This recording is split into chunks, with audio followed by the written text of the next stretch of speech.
No sound on the stream. No sound on the stream. Okay. Okay, now it's one of my worst intros. Oh man. What I said, if anyone can lip read, because I didn't think I had it muted before. New achievement. Maude manages to find a new low. Cool. So I was muted that whole time. This needs to be a thing in Dungeon Crawler Carl where the syndicate is like on mute the whole time, or they're just talking into an open mic and they don't know. Well, you see, the syndicate have millions, billions, trillions of dollars to get it right. This gal, still winging it. Still figuring it out every single time. What I was saying, that even though the camera wasn't great, it still wasn't my worst intro that I've ever done, and then I realized I was muted. Adam Vision says, well, you look amazing, by the way. Is that just...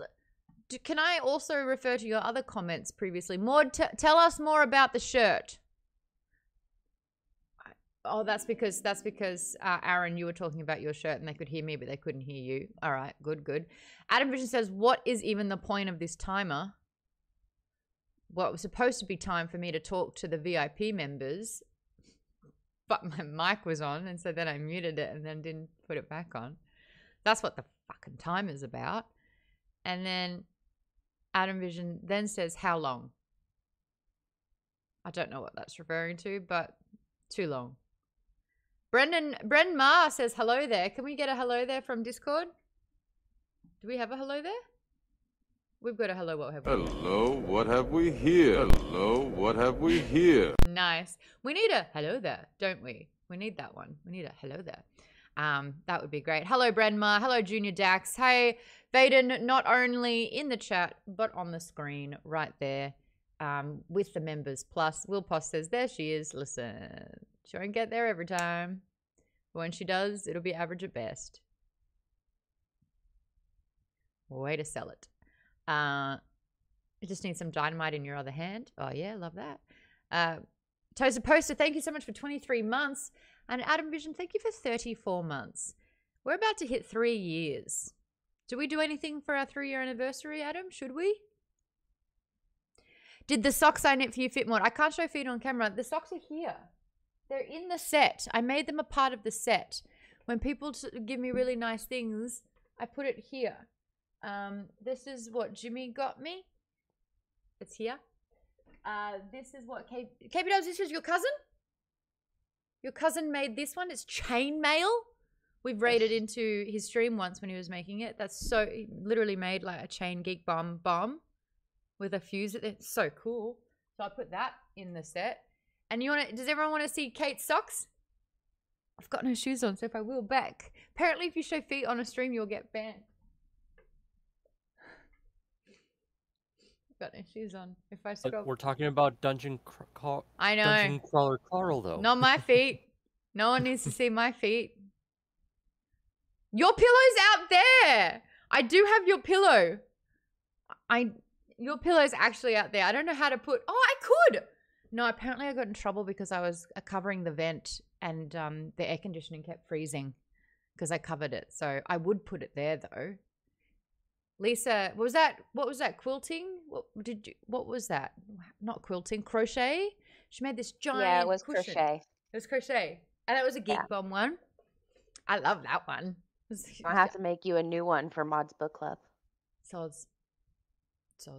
We actually have to even figure out what the new logo is going to be because I like all the animation ones that we've been doing lately. We've just designed new Halloween merch, by the way, everyone. How exciting. We're doing a big photo shoot coming up for all the merch designs as well. The feedback I got from my friends is that it's a little overwhelming because there was so much on there. I just saw Avery use a wine tumbler with water, I'm assuming? Or you on wines already? Well, it is 8 p.m. here, so it's wine. Avery's drinking wine and I'm not. I feel like I've done something wrong. Oh, Halloween stuff is Kate's Achilles heel, which is so funny because you wrote me the sweetest card in the nicest handwriting, and then you made me rainbow knitted socks and like this gorgeous sort of scarf number. And then you also, if you got the chance, would you slit someone's throat and watch the life seep from their eyes? Likely, yes. A strong 9 out of 10. Don't answer that question. We're live. Tell me later. I do not want incriminating evidence here. Hi guys, welcome to Maude's Book Club. 10 minutes in and we're actually finally getting to the intro. Maude's Book Club is a sci-fi fantasy book club that is online. We have a Discord community. You can check out the link if you someone presses !Discord in the chat. It's totally open and free to everyone. We talk about all different categories of books and authors. We do tend to stick... Why doesn't that? We do tend to stick with sci-fi and fantasy discussions. We have a website, maudsbookclub.com. We have a merchandise store, maudsbookclub.com/store, with a bunch of things in there. We have memberships. A base tier membership will get you free access to the rest of the Discord and the show chat. Shout out to my show chat this time. Chris is in there with a hello there. Also said muted on Twitch. So thank you for looking out for me. Also, Nick has said, I'm on vacation. I won't be able to join tonight's stream, but book is good. 5 out of 5. You also get, whoa, what have I done there? How did I do that? Discord. Oh, cool. That's what I get to see. Everyone's like, I didn't even know I had that up. Hi, everyone. Hello, what have we here? That's cool. I actually eventually would really love to have everyone pop up when they speak, so I get to actually have like I'm a new news broadcast, and there's like a little box there of everyone talking. One day. There you go. We have Discord here as well. Buttons. They do things. Maude's World. Oh, that's fun when I talk to me and it's not me saying it. I don't know why I had that one up there, but that's only going to mess with me psychologically. She's like taunting me. Members also get double giveaways when we do giveaways, and we usually do minimum 2 giveaways every single month. If you're an e-reader, click some buttons, get some free books. We've just locked in a really cool one for September. This is our bonus book if anyone wants in. We are doing Fourth Wing, which is Dragons and some smut, I'm hearing. Yes. For next month in September. If you don't want that one and you're more of like, I want some hard sci-fi, Gundog, Gary Whitta. The good news is the audiobook's already out. It comes in the shape of 9 podcast episodes. Wherever you get your podcast, look up Gundog by Gary Whitta. If you could have a listen to that book. We're going to be covering that as a bonus book in September. We're also going to be doing a giveaway. Signed copies, I've just been told. So if you are a member, you get double entries for that one. We also have the Members Plus, as you just saw them pop up. But we're all in a video hangout together. And this is sort of like where the majority of our book club discussions will happen. The most in-person that we can be, but it's at least, you know, actual conversations instead of text. STS says Gundog is so good. K Frito says Gary is amazing. Truscon says, achievement! You found buttons. They do things. There needs to be some text after that being like, pity you don't understand any of it. Yeah. Stargirl says Gary's the reason why I'm obsessed with Bluey. Are you obsessed with Bluey? I didn't know that. Oh, you're about to show me something, aren't you?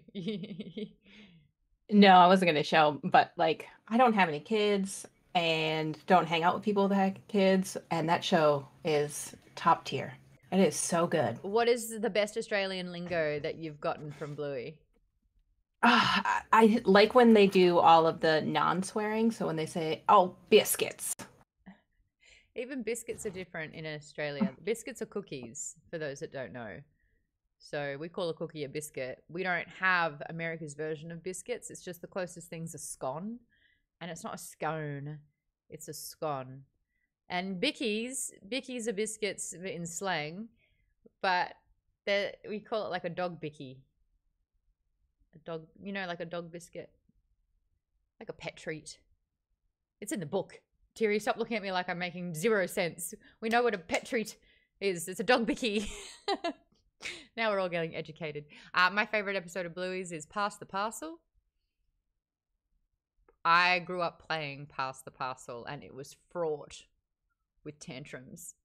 Toaster Poster, no one says that. Get a dog up ya. No, I don't believe anyone has said that or should say that, actually. I mean, the only other thing close to that, which I like, is, you know, someone says, how are you? You say, up, dog. And I say, what's up, dog? And you say, nothing, what's up with you? That's the only dog that should be in the same sentence as up. Is Maude a fair dinkum bogan? No, Kate, I'm classy. How dare you? Wash your mouth out with syrup. I am not a bogan. I have all my teeth. That's a pretty good start and an indicator. For those that don't know what a bogan is, apparently, I think it was BuzzFeed did an article where it had asked Europeans to use AI-generated sort of imagery to show what they believe Americans look like per state. Look up Arkansas. That's the bogan. Might be a Melbourne thing, says Toaster Poster. What are they doing in Melbourne? They need no dogs. Get away from the dogs, Melbourneites. Anyway, if you want to join the members... That's on the town charter. Get away from those dogs, Melbourne. Get away from those dogs, Melbourne. And that is when Maude picked a fight with an entire state. Hi, Gamer Strange. First time chatter. They're dropping some hearts. Appreciate that. Achievement. A new achievement. Australian accent. Gain resistance to drunken condition. True. I like that, Chris.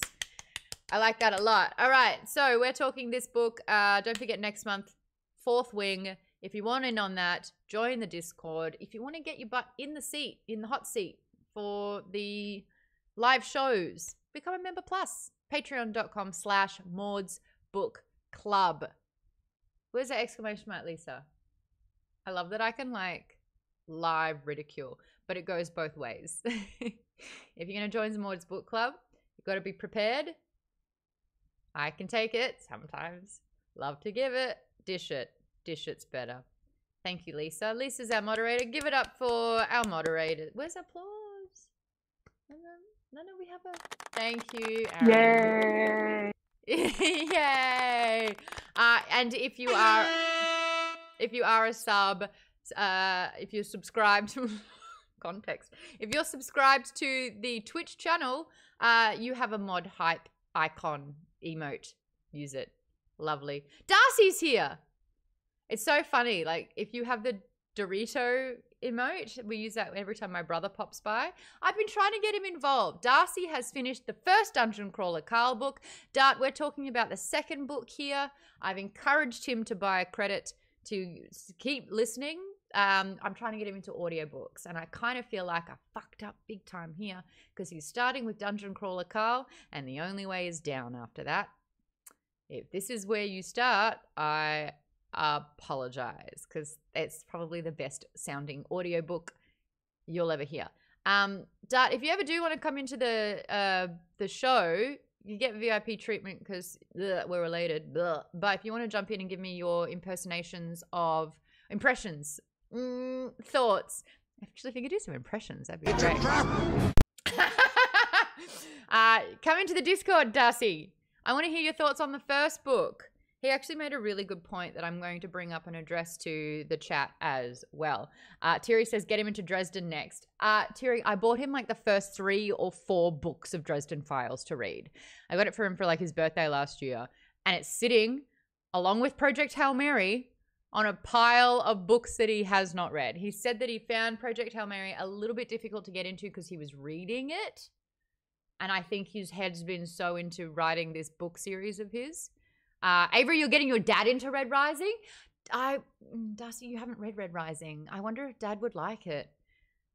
What? Hail Mary is lovely, says Will Poss. I know, everyone absolutely chew my brother out for not reading Project Hail Mary yet. It's one of the best books we've collectively read as a group.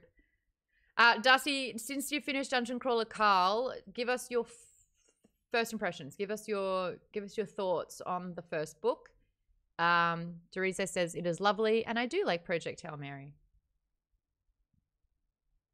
It is lovely. Is that your review of Dungeon Crawler Carl? It is lovely. And you're supposed to be a writer? Dart. Do better. Yeah, that's funny. Darcy, are you in the middle of work? Are you working right now? And that's why you're only giving me little tiny tiny responses. Terry goes, Darcy, you have to do the audio version of Dresden then. Maybe if he's like reading it and listening to it. Hold on, who in the Plus members do that? They'll listen and read at the same time. Is it one or the other? You do that, Robin? I've done it a couple of times, but I have to like ramp up the speed because my brain goes so fast when I'm reading that like the audiobook slows me down sometimes. It depends on the book. So like when we did for Nerdist Book Club Foundation, I had to do it because I kept getting so distracted listening to the audiobook. And then if I was just reading it, I couldn't focus either. So I had to do both to get through that. I shouldn't say this. I phoned those episodes in so much. I had to be so good because I was on camera and like Hector or Rachel would be mentioning some of the plot and I'd be like hearing it for the first time and I'd be like, yeah, agree. Because I listened to that book and woo, did not. Anyway, Dungeon Crawler Carl, let's get back on track. There's so much to talk about. I freaking love this series. It's so good. And general consensus is that you're all loving it as well. Darcy says it is lovely. I love that review. Can we, Matt Dinniman, this is for you. If you're here, I'm getting everyone I've ever met into your series. And I've gotten my brother, who's trying to be a fantasy author, first-time writer. I'm getting them into your series because I think you do an amazing job setting up an entire scenario quickly and hilariously. I think my brother needs a little bit more of a sense of humor. Also, maybe Darcy should read Fourth Wing because he also struggles writing relationships. You get your smut on. It's my brother. I couldn't even finish the sentence. He's married. Doesn't matter. It's like he's never. Stop talking, Maude. Come to your senses! Darcy, I really hope you're not watching this. Matt Dinniman, I hope you're not watching this either. But just in case, I forgot. I just tried to bleach my own brain. I forgot what I was saying. Talking about Dungeon Crawler, Carl? Yeah, book? what about it? Everything. What was this? Second half. Matt, if you're listening to this. Oh! Can we please get a quote printed on your books? It is lovely. -Dorizo. It is lovely. Actually, chat and show chat specifically, because I want to read yours out and I want to give you a chance to think about it. Write in the show chat what your quote for the front of the book would be, whether it's one word or whether it's a sentence. How would you describe/review this book series? Something like what I would say, it is dangerously funny, surprisingly poignant. God, what a wanker. I still think that, I'll stand by it. Dangerously funny, surprisingly poignant. Oh, nice. Okay, I'm reading some of these. Gamers has said hilarious until it isn't. KP Dub says this book will break you. Oh, I like that a lot because not only if you haven't read it, you're like, whoa, challenge accepted. But when you start reading it, you're like, God, you're goddamn right. Yeah, I like that. Avery says horrifyingly hilarious. I dig that. What's happening in show chat? Will P says, murder has never been so funny. I like that too. Kate says, wait until you see the Maestro Snick. Oh, man. We were going to do something really, really fun. We have an in-house graphics designer. You'll know her work by seeing all of the animations we have all over the website. She's been doing all of the merch tier members' designs. We're working on the next one. I suggested, since there's such little Dungeon Crawler Carl fan art online, that we as a collective could come up with something that our graphics person could make, and it could potentially turn into merch. I don't want to really do that without Matt's permission, but I just thought it'd be really cool to have like a Maude's Book Club / Dungeon Crawler Carl fan art that we can put out there. Maybe we could turn it into an emote, whatever. But if you're in the merch chat, we'd love to hear your thoughts for that. Thierry says, you're addicted to RPG games? This book series is the best way to get the remote out of your hands. That's a good one. And then we've got fan casting. Oh, that's really good. Thierry has gone with Hera Reed from Poldark for Katya. That's really good. I like that one. For Hecla, sorry, dyslexic. Hecla says Hannah Weddingham, who is from Ted Lasso. I love that. For Zev, Tatiana Maslany. I didn't picture Zev as human in any capacity. I pictured Zev like a goldfish in a water bowl. And then for Lucia Mart. Good voicer, though. A good what? Good voice. She could voice. Yeah. Yeah. Okay, I like that. These would be so much better if I put Discord on. Is it? Yay! Cool! Yes! Look at this. This is Katya. There is Hecla, the voice of Zev. Perfect for Lucia Ma. I love that. And then for Daniel Bautista, we've got, they say that he's Filipino, so I went with the iconic voice of Lou Diamond Phillips. Thierry is our resident casting agent. Always comes up with some good stuff there. And how cool that I can just press that little button and it pops up. As for Donut, I'm going to show this. As for I believe that's Angry Cat. Yeah, cool. So if you guys post pictures in there, I can just show it live. That's fun. And then I can also show you guys as well. Ready? Smile. 1, 2, 3. Yay! Cool.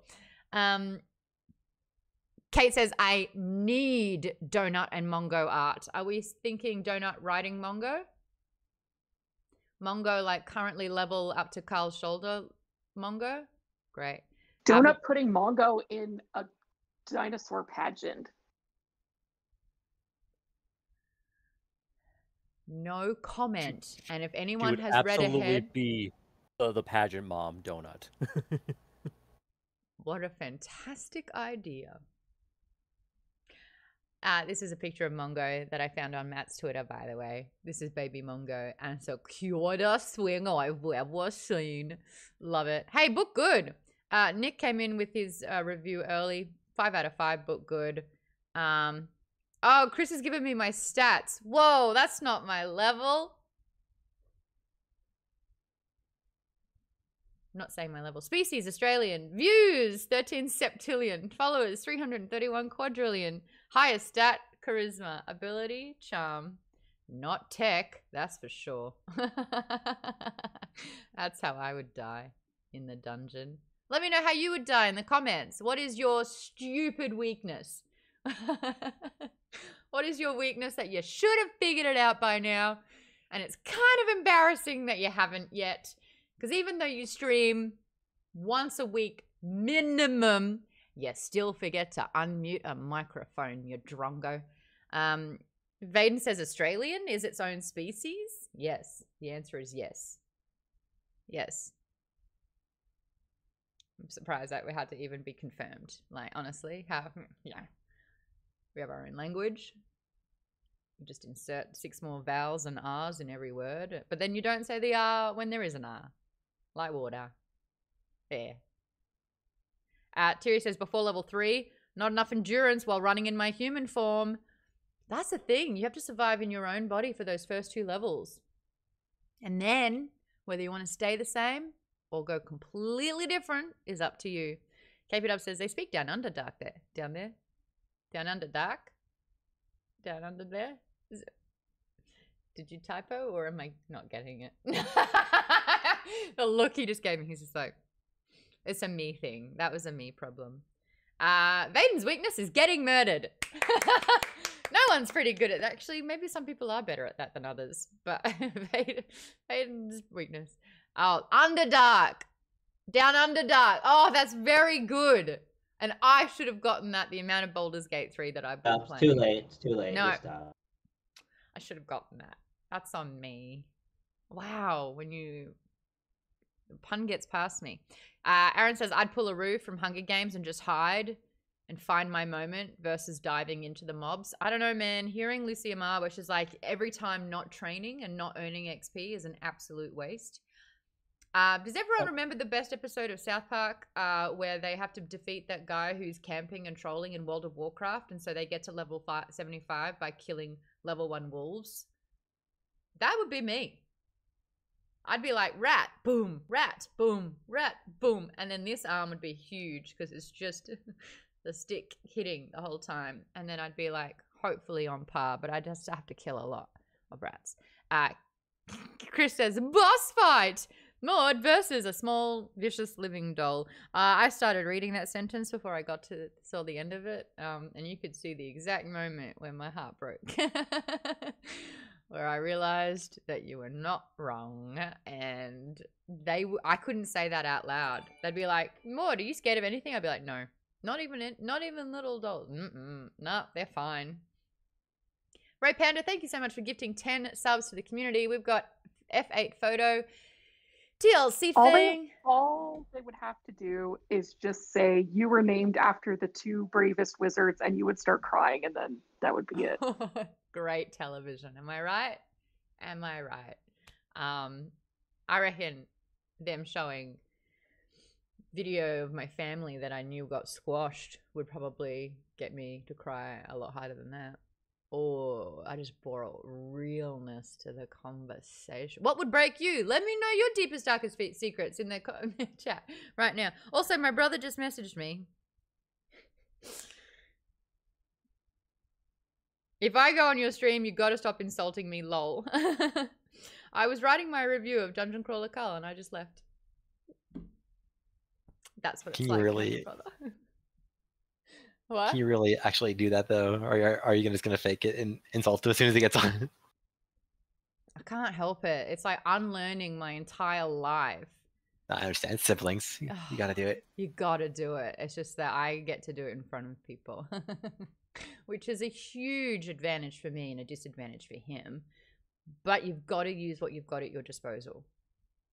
Was I really that bad? I don't know what my threshold is compared to other people, but I will say that at his wedding, I thought I wrote the nicest speech for him. And then his best friends afterwards were like, whoa, you roasted him in your speech. And I was like, I cut out the bad stuff. Oh, God. So maybe that's just how we are. But Darcy, if you're still here, I apologize. Because I made fun of him for saying, Dungeon Crawler Carl, it is lovely. He's not wrong. He's not wrong. Sorry, the rest of the Painful Split got a sub. Mr. Spicy got a sub. Dig Down got one. Elvenstein got one. Sauceman 086. Trisha Hirschberger, hey, also got a sub. And Crunchy Hairball did as well. If you just got gifted a sub thanks to Ropanda, make sure you say thank you, just like Crunchy Hairball did. Yay! What could you have possibly said, says STS. The good stuff. Aaron says, this taunting was filmed in front of a live streaming audience. I do need that disclaimer. I do. Also, backstory with my brother and I. No matter how much I roast him, I can never come close to where we're at still. This is where my brother is. This is me. And every time I get a little closer. So I'm chasing for a win there. Jimmy says I roasted my brother's wife at their wedding per my brother's request. Oh, that could go one of two ways. Toast Poster says Maude Garrett, the queen of sting. Wow. I feel like if I'm roasting you, it's because it is like family. It's family. Chris says Maude's inventory, all chocolate. Note, will not melt in inventory. Yum. I like that. Hey, Book Good, we like to rate the review out of 5 once we've finished the book. Let's go round robin. I'm going to go alphabet backwards, starting with you, Vaden. Out of 5, what are you giving Doomsday Scenario? 5 out of 5, easy. Easy Love pissy. book. How was it the second time? Oh, I like just as much as before. Just now that I get to see some things I didn't really notice last time. So I totally forgot the second half of this book. Yeah, I'm like, oh yeah. Well, after the first part, we're like, okay, we took care of the issue with Featherfall. Now what? Oh, sorry, with first issue with the circus. Then Yeah. like, oh yeah, there's a whole thing with Featherfall, and yeah, Totally okay, forgot. Yeah, so that was fun. yeah. Tate the Aussie says you got to be worried when your family is nice to you. Yes. Yes. Probably writing me out of the will, but they're being nice to me. It's balance in the force. We got Thierry out of 5. 5. Read it in second time in 2 days. You read it twice in 2 days. Yep. What did you learn the second time that you didn't get the first? Same as Vaden stuff that I missed the first time. Okay. Also, like Vaden, oh, right. Second part is the Skyfall people. Not the Skyfall, but the bird people. It's a good split. Also, I also put a fan cast of the 3 main characters in the chat. Show me. In the chat? Show chat? Yep. There's a quick link with you attached to What? Oh, yep. No. Yep. Aha. Let's go. This is Thierry's fan casting of the main characters. This should be Dungeon Crawler Carl. Where's Cheetham is his name? He's on Expanse. This is Princess Donut. Oh, whoops. Hold on, is it easier there? Yeah, Princess Donut. So you're thinking it needs to look like the cat and needs to sound like Daenerys Targaryen? Amelia Clark. well, she does a Californian voice, American voice that's pretty good for Princess Donut. I love the under here. Are we ready? Glurp, glurp. That was funny. And then you got for Mordecai floor 1, the rat hooligan. It should be Mark Hamill. And Mordecai floor 2, it's Buckaboo. The Bugaboo? Woody Harrelson. I like all that. I like that. I have found out that a production company has already secured the rights. So your fan casting might be very useful. I don't know who's watching this, but you can credit Thierry if you get any of those. Thank you. All right, goodo. Next, we've got Robin. 5. Hands down. No questions asked. No questions asking. Tamzu, you're in. Hello. Did you read this one? I did, yeah. What did you give it out of 5? Oh, I guess 3.5. That's just off the top of my head. Maybe I have to think about it more. That's okay. What do you talk me through that. I mean, I didn't think about it. I didn't expect to have to give a grade, but it's fun and it's you know, it's kind of creative.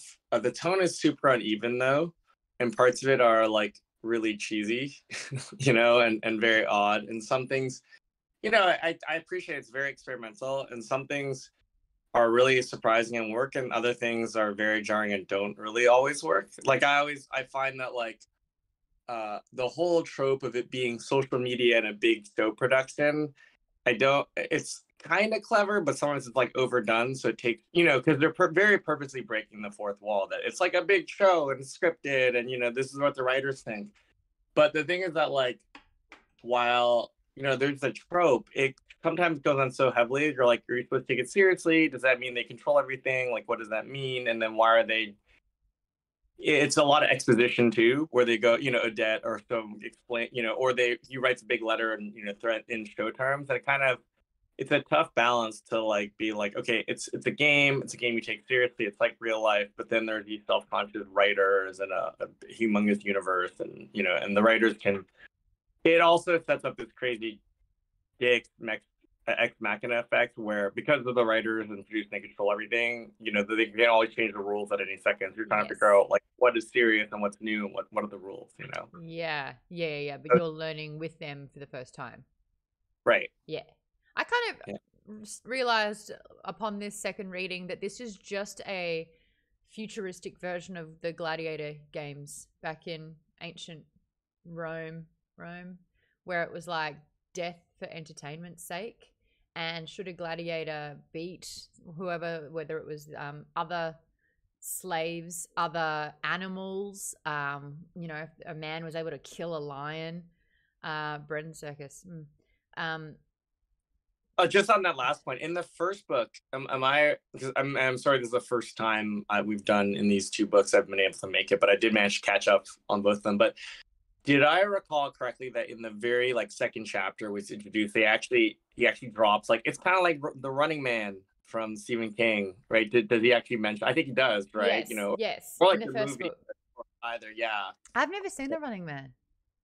Maybe that should be like homework viewing. I love it that Aaron's just gone to the bookshelf behind him and he's pulled out the DVD. Arnold Schwarzenegger. It has so many great Arnold one-liners for when he finishes off the back. It's like a bunch of classics. Oh, okay. I like. Plus, the villain is Richard Dawson, who's the original host of Family Feud.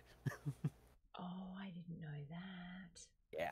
Oh. One thing to add to Running Man is that the movie adaptation, like a lot of other Steam, is very, very different from the book. Like, it's a very it's actually quite good, but it's completely different from the. It takes just the overall skeleton of the idea and makes it very different. But it works for the film, at least for a cheesy Arnold type thing. Okay, got it. All right, so I need to watch that to appreciate this book a little bit more. 3.5. Some things work, some things don't. There's a lot of exposition. Some things come across cheesy. There's some inconsistencies, and that is Tamezoo's first and second book kind of condensed, right? Because this is the first time I've been able to talk about it. We got there. Thanks for letting me go on for a bit. That's all right. We had some catching up to do. Yeah. I actually spaced out because the previous months we didn't have one every week. So I was like, oh, must have half. I'm like, oh no. Oh no, whoops. I was like, we're back. Serves me right for not checking the Discord often enough. I'm like, panic. Next month's book is Fourth Wing. If you want to get that one, I think we're doing the second Wednesdays of the month. Let me just say it out loud so we've got it. The 13th and the 27th we'll be doing. Pop it in the calendars. We should have events. If you do ever need to know the schedule, we do have events and event details and a schedule in the Discord, which I need to get better about my personal stuff. Ain't that right, K Frito? Osiris Manpour says, Running Man, heinous ending. Oh. Just Rob says, I don't know who to read. I don't know who to read. How to read? If that's supposed to be how to read, that was actually a perfect joke. Robin says, if you plan on getting into Fourth Wing, if you plan on getting Fourth Wing from the library, request it now. All my libraries are at least 8 weeks out. Good heads up for that one. Yes, especially. Oh, sorry. I was just going to say, I'm curious if the chapters said heinous if they meant the book or the movie. Because, again, very different. Oh. Let's see if we can get that answered. Jimmy, out of 5, what are we thinking for this one? I give this book a 5 out of 5. Wow. The reason why I give this book a 5 out of 5 is because there's actual growth between, Donut becomes more mature, Carl becomes more smart, and, in that way, I'm mostly focused on those characters. Not so much the other characters and the other things. I think it's with the, a love affair, if you will. Good character development in this book of 5. Yeah. I love it. Nicely done. Lisa, would you give this one out of 5? I gave it a 5, which I know probably makes everyone happy since I did it last time. You gave it a 4.5 last time? Yeah. I like this one a lot better, and I think again it's because more of the quests and stuff happening. I don't know. It was more exciting for me to have them doing the side quests than it was in the first book where they weren't doing so much. They were just trying to survive. Yeah. Yeah. It was chaos. Yeah. But yeah, 5 stars. I liked it a lot. Phew. KP Dubs. A 5 out of 5. How many times have you read this book? Well, it would have been twice because I read it about a week and a half. So you read it reread twice? it, so I was ready. Yeah, so I was ready. And you started book 3? A little bit, yeah. Better or worse so far? No spoilers, but like. Book 3? Yeah. I'm not even gonna say. Oh. Okay. All right. Yeah, no, I like there's a little bit more emotion to the characters in this. Yeah, Carl's getting more creative with his stuff that he's doing, so I like that. Chris just confessed, I started book 4 last night. No rules. We don't have any rules anymore. If you want to read, read. You want to spoil? Spoil. You want to go absolute chaos, goblin? Do it. That's welcome to Maude's book club. Toast Post says, Carl and Donut remind me of Shrek and Donkey. I'm not going to be able to unsee that now. Get out of there with that hot take. Terry just finished book 5 last night. Lisa says, don't spoil. Stop it, Maude. Okay, fine. No rules except don't spoil unless it's an accident and your name is Maude. No spoil. The AI will zap me. Okay, Peter says, there are some rules. There are some rules. Yeah, be nice to everyone. Unless it's polite roasting. Except my barometer for roasting is so off. I think, yeah, my brother just said, I wasn't expecting the sound effect. I don't even know what sound effect we had when he was on. Was it a trombone? I was like, yeah. I don't know why I love that one so much. Who we got next? Kate! 5 out of 5. What did you like about the second book? Oh, it was the same thing I liked about the first one. It's just, dumb fun with a little bit of heart. That's it's dumb fun with a little bit of heart. I'd buy that book. I like that.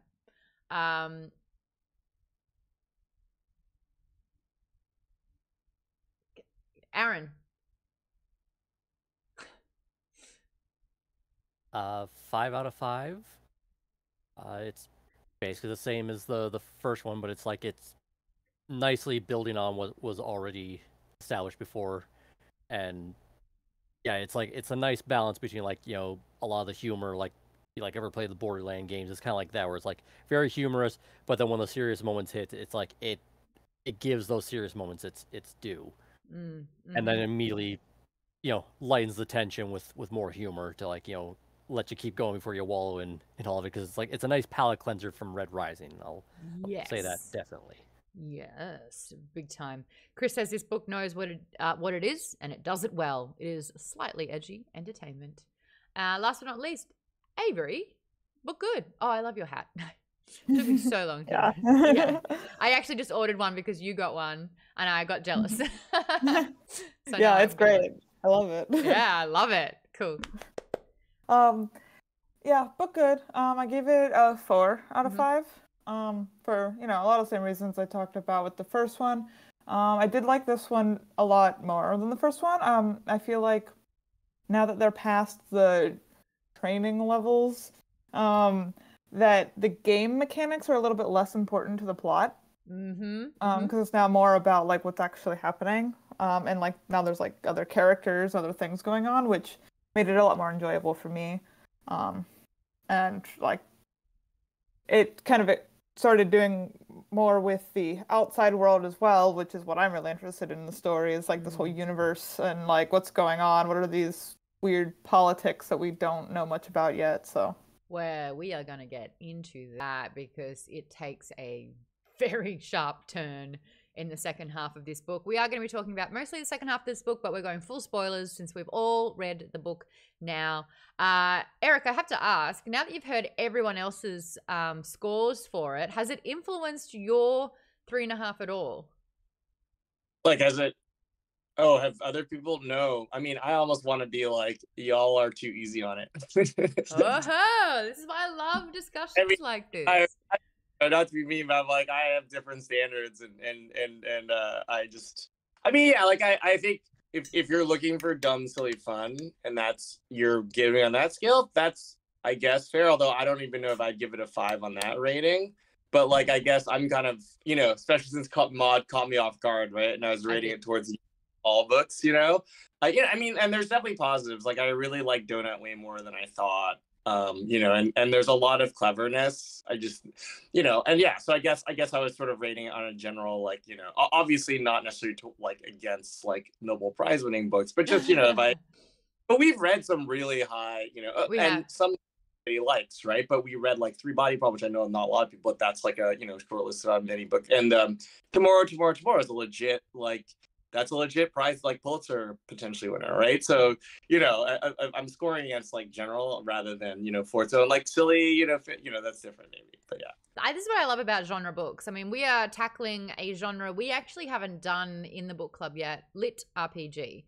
And LitRPG is kind of like bringing a video game to the pages. And I guess it's like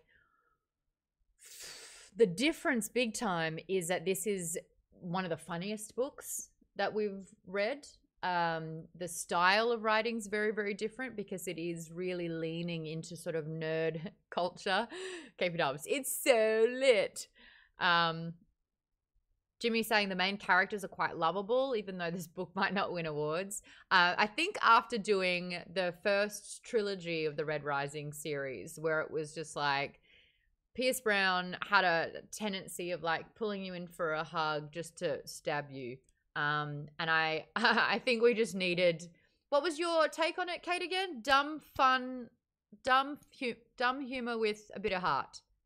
Yeah, that's what we as a book club, I think, needed. Aaron, your hand was up there. What what would you like to say? Like, a good way of like, looking at these books so far is if you've ever played Dungeons and Dragons, like in real life, just sat down at a table, the amount of slapstick, like silliness that you can get into, like have somebody who's trying to tell a very serious, heartwarming, like, fantasy tale, and then you have a bunch, but you have a bunch of players who are doing their own thing. So it's like the give and take is clearly there. Like, you can tell the author probably, loves Dungeons and Dragons along with video games, and like knows those tropes very well and just plays into those strong points. Well, we're going to be interviewing Matt. Weaknesses into it too. We're going to be interviewing Matt next week. This time next week. So if you have a question, good news for you members, we have a Google Doc where you can write your questions and I will be your mouthpiece and I will ask Matt Dinniman those questions on your behalf. So that's another perk of being a member. Yay! Sign up, patreon.com/modsbookclub. Get your questions in for Matt Dinniman. That document's there. I believe, KBW, you were the first person? Who was the first person to write a question in there? Someone got in, and Thierry, maybe it was you. Thierry? Well, yeah, it went. First question already got. But put it in there. Lisa says, I score on feels, not on could it be an award winner. If it makes me happy or cry or feel a lot, I will score higher. I'm a lot the same, Lisa. I will be like, was I entertained? Is this story sitting with me? Actually, Kate had this exact thing happen in the first book. She rated it, and then when she finished it, was stuck in her thoughts for days afterwards. And I've had a couple of books where I've had to go back and bump up the score because the book sat with me way longer than I thought it had any right to. And that is a sign of good writing. That is a sign of being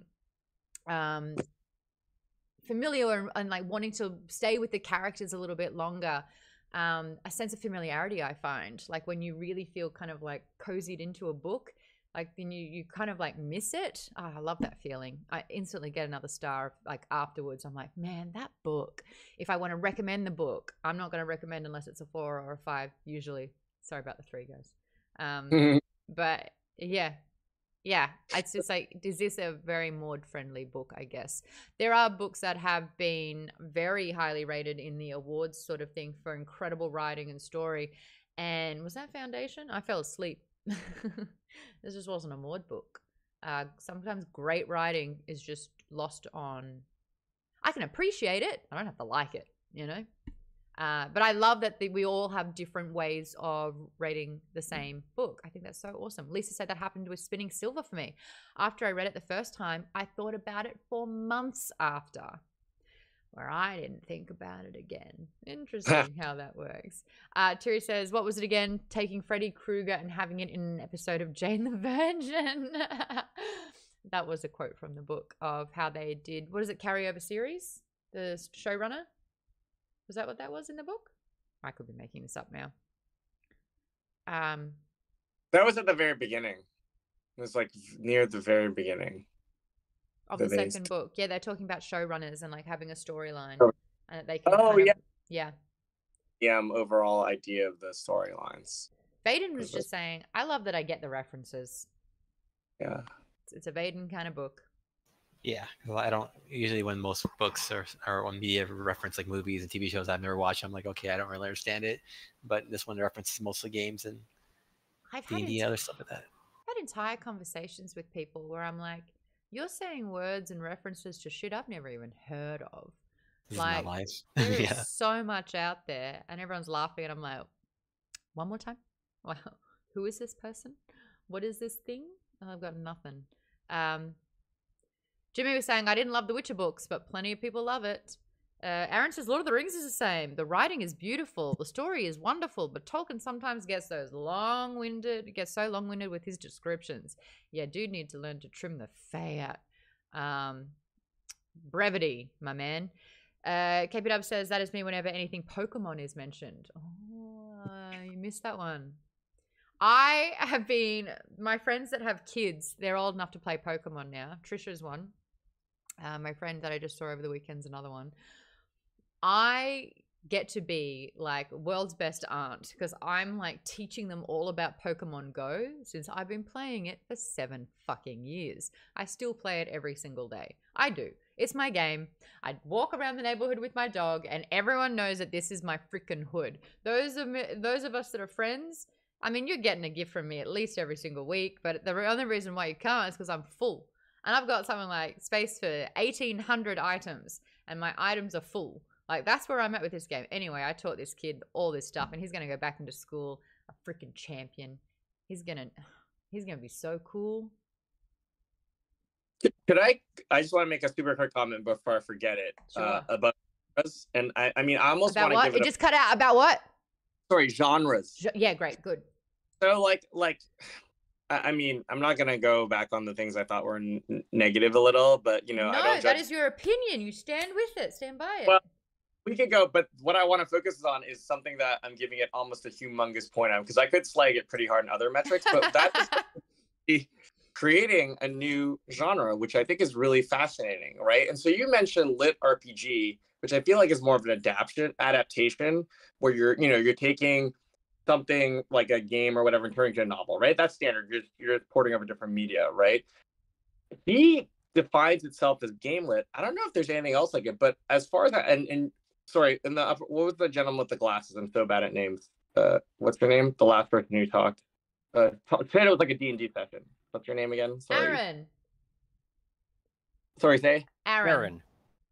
Sorry. Aaron mentioned it's like kind of like a D&D session where goofy things happen. I was sort of thinking, like, what does game lit mean? Because I think it's different from adaptation. I think game lit means something like, whereas fantasy is reimagining this past, this mythic kind of past, or where we never lived with magical powers. And science fiction is a fictive universe in the future, which this sort of is, right?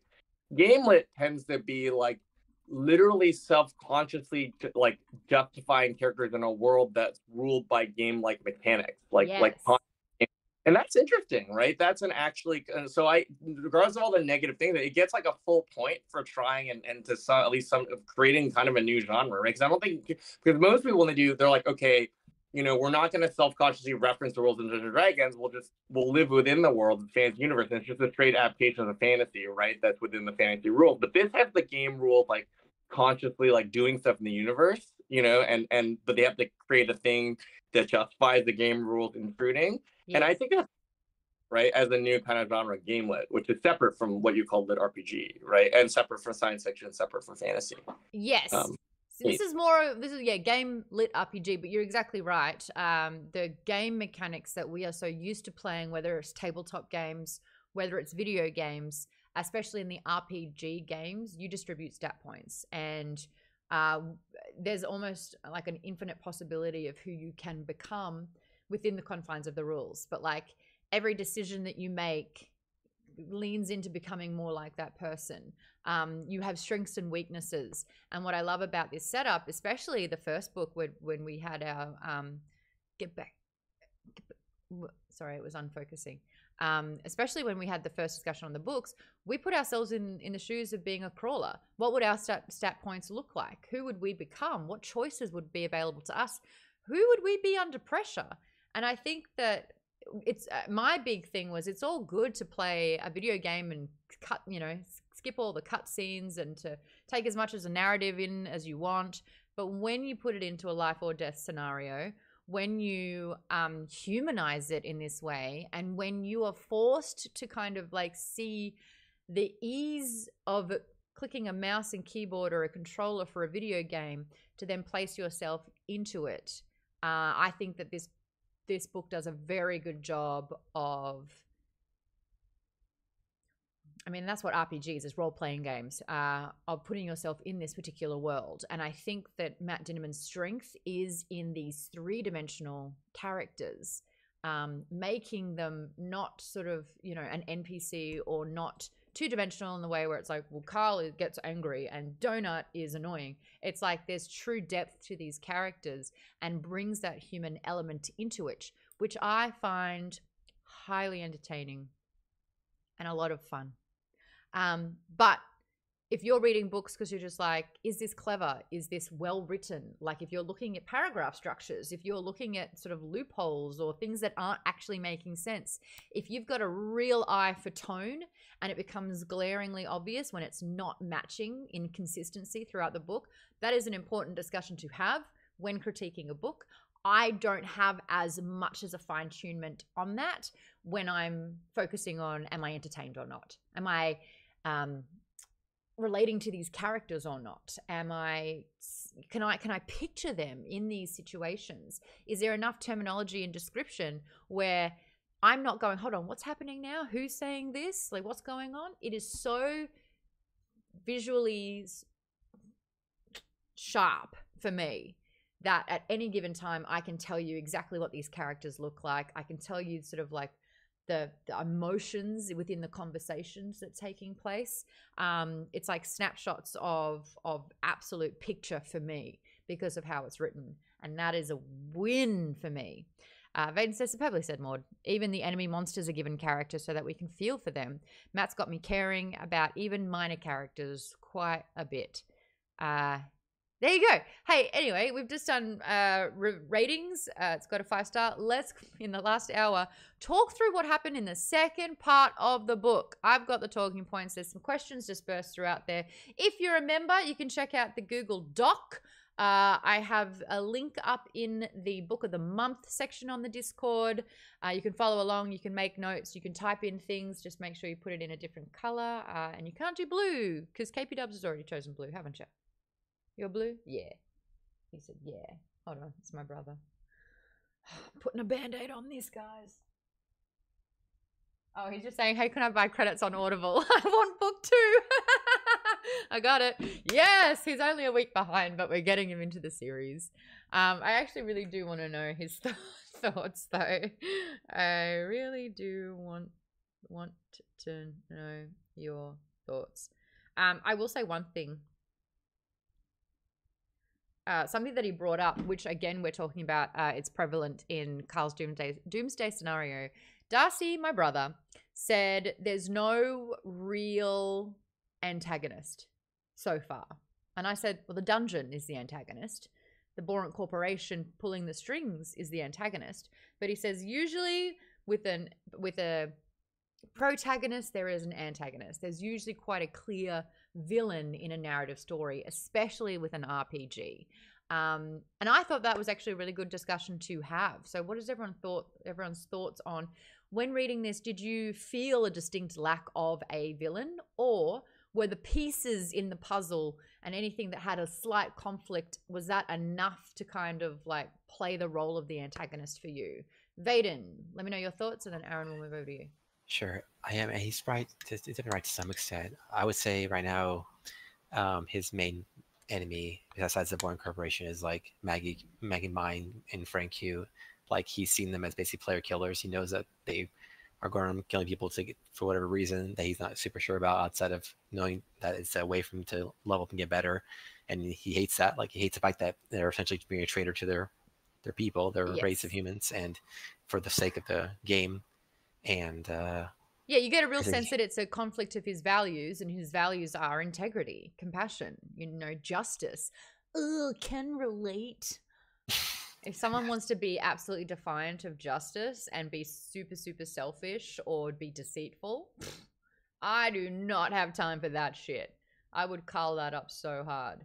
But Frank and Maggie, we haven't seen them at all in this book. Yeah, it's true. I mean, they were kind of heavily placed in the first book. In this book so far, it's just been mostly the more general, vague, nebulous, like more incorporation. And it's not. That's true. It's not really concrete. It's not a through arc. It's just like a blip, but it's like lingering there. You just like waiting for it to come up because it's like walking down the corridor and you're opening doors, right? The door's not shut on that. It's still open, but it's like they've gone further and there's like other things that are now popping up in their way. Kate says there are a lot of hanging threads for upcoming books. Yes, and like one of the things I want to say at the end for those that haven't read ahead, what are some of the threads that you think will pop up sooner than later? Chris says the system is the issue, and it is represented in many characters, mostly the host of the shitty round table show, who's royalty. That was Maestro. Maestro was another somewhat of an antagonist. He dared. That was taken care of pretty quickly. They killed him. Killed him. Well, yeah, maybe. He was on the planet, or he was on like the area, which there was no retaliation. Oh man, we're gonna get into that. You just like, I'm sorry, what now? We were just on a talk show, and now what's happened? An assassination has taken place, and then a retaliation, and then like 2 warring factions, just like that. You can just tell that there's just, it's all made of freaking ice. You just have to tap the right spot for it to all come crumbling down. House of Cards, as they say. Maude, yeah. Sorry. Yes, The integrity or the system. I mean, why don't you just give it the name, the game, right? Like when you beat you could call the antagonist Dracula, but usually say you beat the game, right? You don't say you beat Dracula. You say you literally beat the game. Yeah. Right. So it feels like the game. Right? If they don't want to be there, they don't want the Earth to be destroyed, and they want to not play the game. Well, right? This is the thing. The game exists for the entertainment of everyone else. So what's worse, the actual game existing or everyone finding it to be entertaining? And it to be a source of incredible revenue. Greed. Anything that's bad. You just keep going, and why do they do it? It always comes back to greed. Oddball is on the exact same page as you, though, Tamezu. It says, for me, it was the dungeon and the entire situation that they are in. KP says this, agreeing with K. Frito, the universe/society is the antagonist. KP says, everyone and everything that is not of Earth is his enemy. And it is interesting when Carl will have these moments where he's reminded that until it affects them in a personal way, his life, Earth as a whole, anything like that. The great example is the Cobra singer who was assassinated accidentally.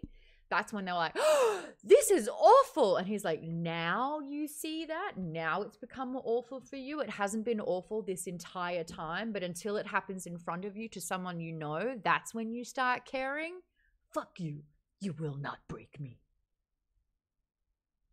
I love that moment. You just like, yes. I actually love that as a shirt. You will not break me. I think that's a sick shirt. Write it in the merch chat. Ropanda says, for the game to exist, people have to find it entertaining. What a cycle. Baden says the game doesn't, and the game doesn't just exist, but it makes tons of money off being cruel AF. Oh, why isn't sounds working? Sorry, bud. Maude's World. Are we gonna play that every single time there's like a tech issue? I love it. I'm roasting me. No one's safe. True Scorn says yes, he has a mantra.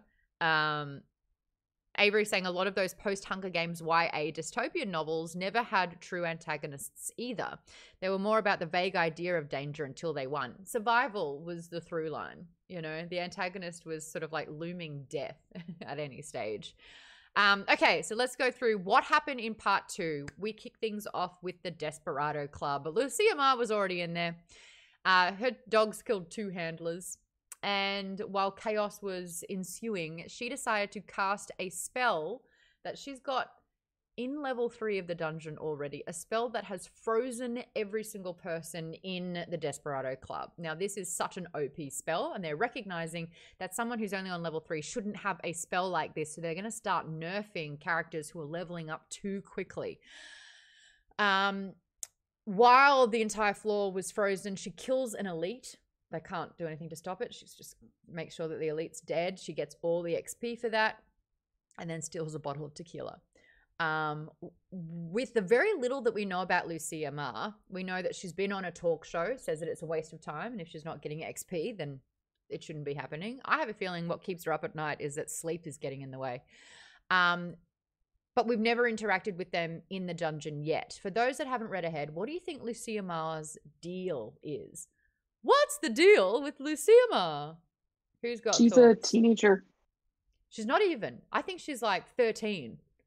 The thing is like, in this kind of situation, because like there's a thing where it's like you can't diagnose teenagers as like sociopathic because that's natural in teenager. You have to wait until they're older. So to put a preteen teenager in this kind of situation could go one of 2 ways. Like she could have ended up like folding under like the adrenaline and the terror and the pressure, or become this. Like teenagers are kind of self-centered enough that she could like easily desensitize herself and become like the main character of her own story. Yeah. So she's kind of like where she's like selfish enough because of her age that the weight of, because you'll see like Carl sometimes have to be like, oh Jesus, like all these people like died, like, and he stops and thinks about, you know, the whole world that's gone now. She might not have that. And like this is all kind of like conjecture because we have never seen her aside from them seeing her on like the recap episodes. But she might not have that kind of, you know, world empathy. Like she hasn't learned it yet, so it kind of caught her at the perfect time to essentially be a good killing machine in a video, if she becomes like a video game character, you know what I mean? I would actually think that children have the most empathy. There is something about the childlike wonder. There's been a lot of sort of, you know, psychological studies done where you have to learn to disassociate usually it's as an outcome of trauma. And it's children who are the most ready to love unconditionally. Children though. Yeah, she's a teenager. Not Lucia Ma. I would like to know if she was like a pro gamer on Earth. Like that's also because you see it the same sort of thing when you like the way if you get into a chat in like Call of Duty or something, the way like 13 and 14-year-olds are in there. They're devils. Yeah, it's the same sort of like thing. So this could just be the way that she's kind of dealing with it instead of like, you know, she has to survive the same as everyone else, but her dealing with it is like, this is just another like, she's, you know, Call of Duty. Yeah. Yeah. And she's teabagging. I think also, it also feels like she's almost in her own book genre that we just, and there's like an alternate universe where there's like Lucia's Doomsday scenario where she's in her own books. She's like the main character. Yeah. Perspective. Ain't it a bitch? Would be a lot less funny and like a lot gothier. Yeah. Okay. KP Dubs makes a really, really great point. She's got the maturity of a newly sentient donut, but without a supervising adult like Carl. She does not have guidance. We don't know who her guild master is. We don't know what kind of help she's getting, if any. So far, the only thing that we know is that her dogs are anti-Zeldas, the opposite. They are not sweet little bumpkins. Not a purse dog. Not a fucking purse dog. She's a real girl. She's not here though. She doesn't love me. Sorry you had to see that. But yeah, she's got 2 dogs that are just like trained to rip faces off. And yeah, that she just realizes and recognizes that the number one thing you need to do is to level up. by whatever means possible. Aaron says she's repressing the trauma and desensitized to the violence. And isn't that funny that as a survival technique, this is exactly what you need in a place like the dungeon. And compassion, they're going to exploit that. I'm going to skip ahead to the quest that they're given. It's so funny. I was listening, I don't know if I can bring it up. Maybe I'll show you after the show. My favorite part of this audiobook is when Gum Gum sits down and the narrator is just like, hi, I really need help. And Mordecai goes, fuck no. It is so perfect. Fuck no, goodbye. You don't have to be so mean about it. And he was like, no, we are not doing this. It is, I listened to it like 5 times in a row. It was so funny. But they're recognizing that Carl's justice is going to get him into trouble. He's not going to say no to someone that really needs help. And then, of course, when they tried to get around doing the quest, they find her dead in an alleyway. And even Donut says, well, now we're responsible for her death, so we really need to see this through. So they are using tactics. They are exploiting personality traits to drive you into the story that they're wanting to tell. And this quest, of course, just gets worse and worse and worse. To the point of like it being a doomsday scenario. They are trying to kill Carl and Donut, and they're not being discreet about it. This quest is only a silver level box, a reward box for it. But like it initially starts with prostitutes are raining from the sky. They're dead. They're missing heads and organs. No one knows why. They go to the Skyfowl magistrate to see if there's any more about it. But the receptionist, who's a little short-fused, is denying everything. They can't get access to the actual magistrate. And then insert this elf cult whose whole belief is that they need to protect the Skyfowl, even though they are earthbound, which makes absolutely no sense. And then, yeah, the quest, I thought, got more and more convoluted, where you're like, where is this going? And basically, it ends up in a lose-lose situation. There is a giant bomb. This soul gem has been charged, and it's going to destroy like a 42-kilometer radius. Anyone in there has about 8 minutes to leave before they get blown up. Carl is switched on and recognizes that there was a glint on one of the case boxes of the Beanie Babies that are in Miss Featherfall's office, and he takes that. He ends up being able to put the soul gem into that container, where it technically does explode, even though it burns him as well. It's like a 50-kiloton nuke, says KP Dubs. Yeah.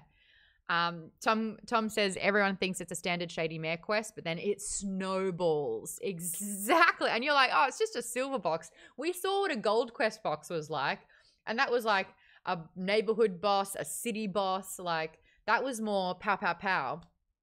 But this one was just like, hold on, we just have to find out why. No, it's not why.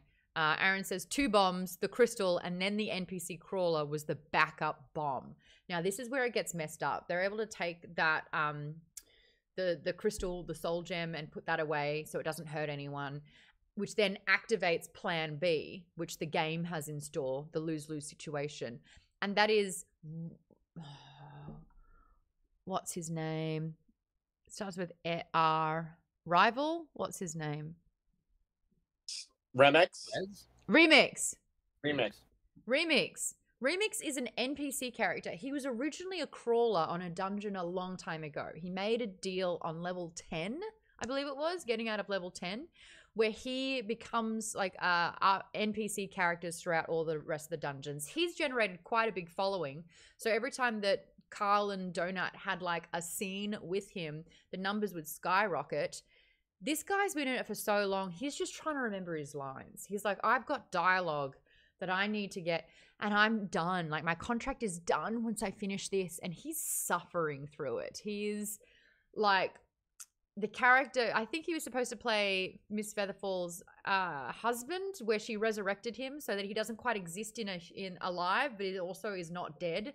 And he's turned into like this human throbbing bomb sort of thing that's like, you can just see, you can visualize it. It's like about to go off. And he's just sort of like circling the drain. It doesn't feel like he's free at all. Doesn't feel like this is his final great empowering moment. Yeah, like it reminds me of like the cop who like dies right before he's about to retire. They're like, oh, you're about to win. Everything's about to be awesome for you. Oh, hey, now you're gonna explode and kill everything. So here you go. That's your prize. That's your achievement. And it caused Donut to even say, I don't ever want to be an NPC. This isn't a victory prize. This isn't a way to live. Like, this is actually really sad. And this looks, yeah, this is painful. This is horrible. And then this different sort of like charge that's about to go off all of a sudden means that they can't wear any magical items because your magical items are going to explode. The NPCs are in trouble. Their newly found teammate, Katia, is in trouble. And it's like, do we save ourselves or do we save everyone else? And of course, being Carl and Jonah, it's like, no, we have to try and save everyone here. And they do. So they weren't supposed to survive that. Going back through some of the key moments, though, Donut has her first, this is a big tangent, sorry, I kind of explained like that whole quest through line, but some of the other key moments in the second half of the book. Donut has her first alcoholic beverage, talks shit about the Rottweilers. Immediately the showrunners are like, great. Cat versus two dogs. Great television. Let's make this happen. Now, if she wasn't drunk, would she have said it? Likely not. The fact that it's happened, it immediately goes into the show that night and the wheels start turning. This is something that is absolutely going to happen. It's a when, not an if, that Donut will be basically put up against these two Rottweilers. Yes, Aaron? I think she would have, but she would have found a more tactful way of saying it, because she does choose her words carefully when she is in control of herself. Yeah. But drunk, obviously, no. She's on spring break.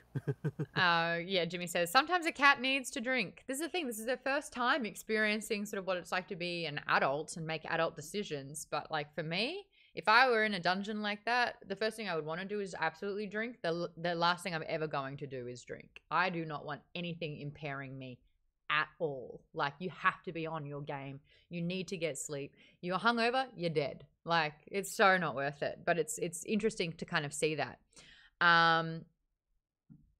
What did she say? Something like, Mummy needs a night off. That's exactly it, KP Dubs. Yeah, I get it.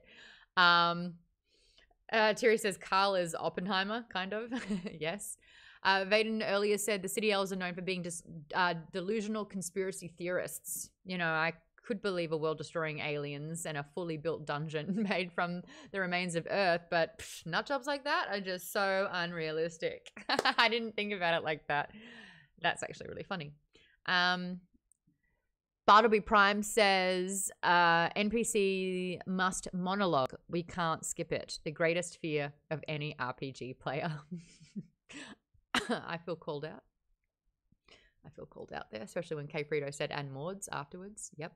Oddball said the no-win scenario. Yep. You know what? Yeah, KP says, dude, why are you naked? I actually thought that was like another AI piece.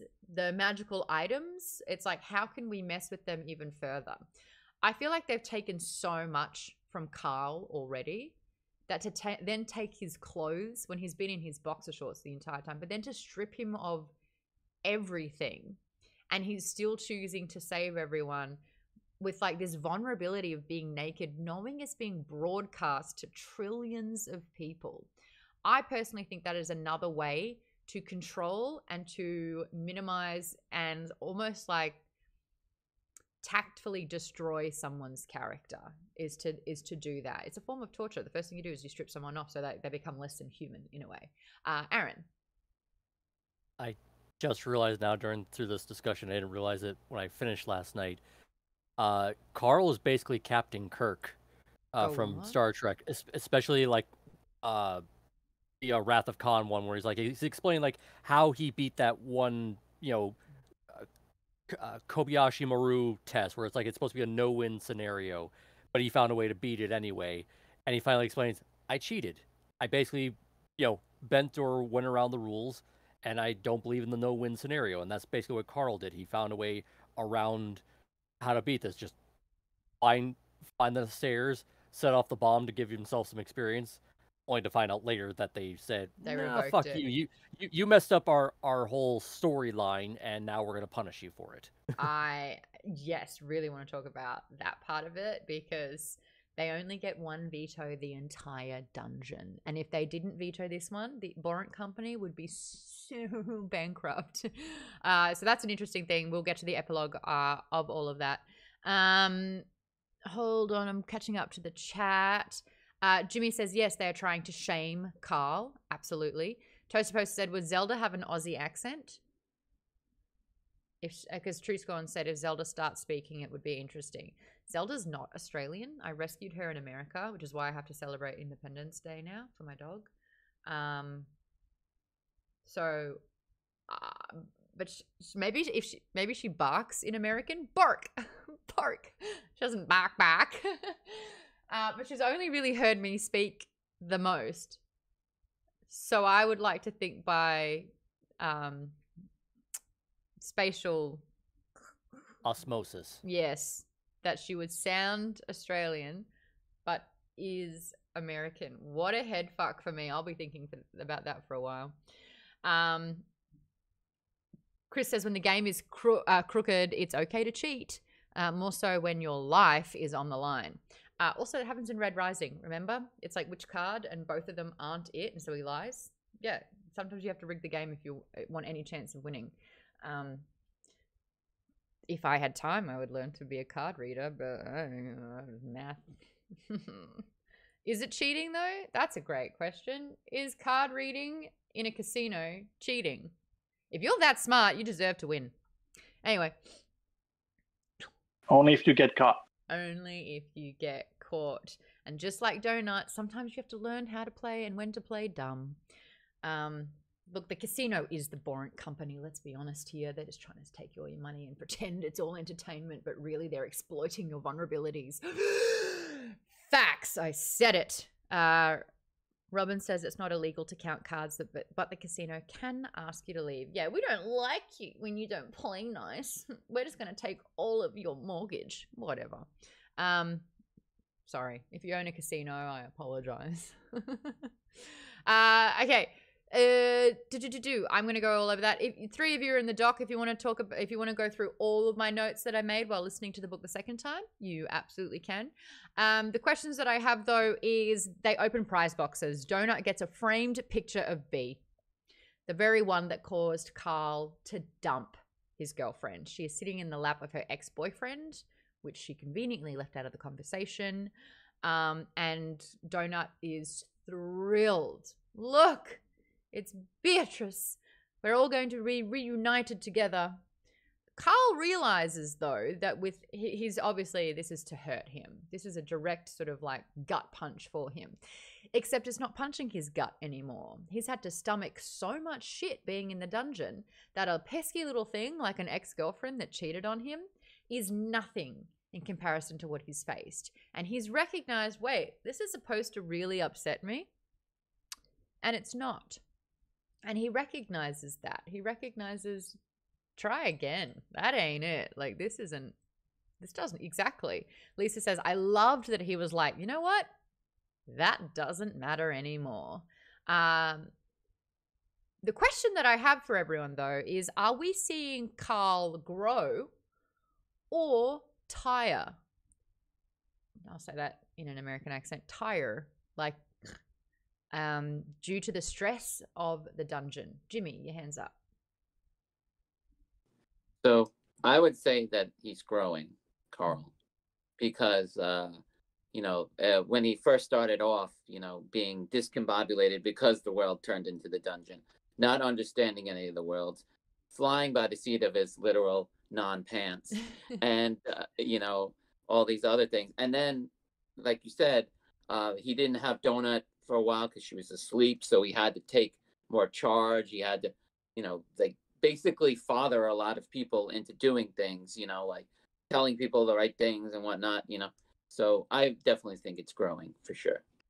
Yeah, okay. I will argue, though, that by the end of the book, he spent the first book trying to learn the rules, and the whole second book was recognizing that there were no rules and that rules can be changed or broken. as long as he's still under the foot of the syndicate, under under the Borrent company, and that he's a plaything, and that even if he cuts the ties, he's still being pulled around. And I think that by the end of the book, you will not break me as his mantra. The cracks are forming. He's having a little bit of, I don't know if we want to call it a panic attack, an anxiety attack, or just incredibly overwhelmed. But he's sitting on a bathroom floor, having nearly died twice, having had these huge, a bomb is going to blow. He's been made responsible for like 82 other crawlers' lives. He's expecting to die and he's overcoming it. And yet here he is about to go on this huge show for entertainment to talk about what's happened, and he has no clothes on. And I just feel like, there's this beautiful moment for Carl to actually just have a beat, to feel his feelings and be vulnerable while the cameras aren't rolling. This is the first time that he's like, not being broadcast. And he can just kind of be like, this is fucked. Like, I am struggling. Yes, Vaden. Just, I think it's kind of both the growth and the tired, because like in this book, he seems to be going a little bit loopy. Like he starts laughing like almost maniacally a couple times throughout the book. And it's like people are worried about him being crazy, essentially, and going off his rocker. Right? So yeah, why is this so funny, Carl? He's like, because it doesn't matter. None of this fucking matters. Yeah. Some of the comments are True Scorn. This means the AI can read memories, knows what feelings they have about what, and then uses it for drama. Aaron says that's when you realize the dungeon/system is juvenile when it comes to messing with players. Avery says nothing like a therapeutic death fight in a dungeon to help you overcome your past traumas. Don't go to therapy, go to the dungeon. What if a therapist was in the dungeon? Oh, that would be a cool little... Every group needs one of those. And they're probably like this tiefling fire mage, and you're like, sure, go for it. They'd be drunk the whole time because it's like there's so much trauma here, and I do not have the resources to help everybody. Oh yeah. Well, that's the thing. We're seeing more and more people giving up. They're giving up. We spoke to Daniel Bautista, who's just said that he had cousins, his sisters died, and then like people just they got to a point where they're like, that's me. I can't do this anymore.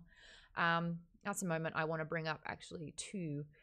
Tom says PTSD. Yeah, absolutely. Except it's not post-traumatic. He's still in it. He's still living it. But you're right. This is a part of adapting. Ways that you adapt to trauma. So yeah, fight or flight doesn't actually switch off. You can't really escape it, so you just have to choose fight, which is probably aptly explains Lucia Ma. She chose her fight is her default trauma response. Aaron says he wasn't learning so much the rules but the boundaries of the games. I feel like there is a difference. Tell me the difference between the rules of a game and the boundaries of a game. Well, with like game logics, like there are hard set rules, like you can only do this, you can only do that. This is, the limitations you have. But then it's like he's not so much learning those rules. He's learning like how far can he go before he hits those hard rules. So that's where he's living in like the soft rules area where it's like, Mordecai is like saying it's like you should really follow these types of like ways of doing things.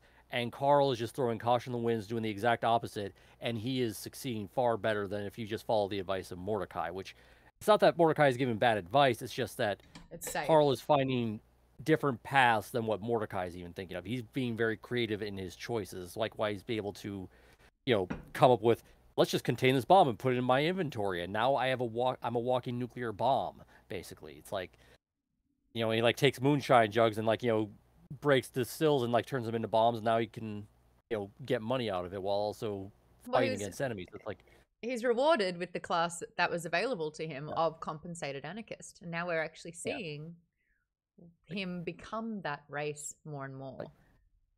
I think it's because he's being so creative with like finding out, okay, I know exactly how to exploit this one thing, like the rage demon thing, like, you know, leading it to the stairway down. It's like he knows he can't beat this thing outright. He was getting close, but he wasn't probably going to succeed, you know, if he put his all into it. So he's going to let the game itself do it for him. He's finding the exploitations. I would actually love Carl's stats to reflect every single time he thinks outside the box.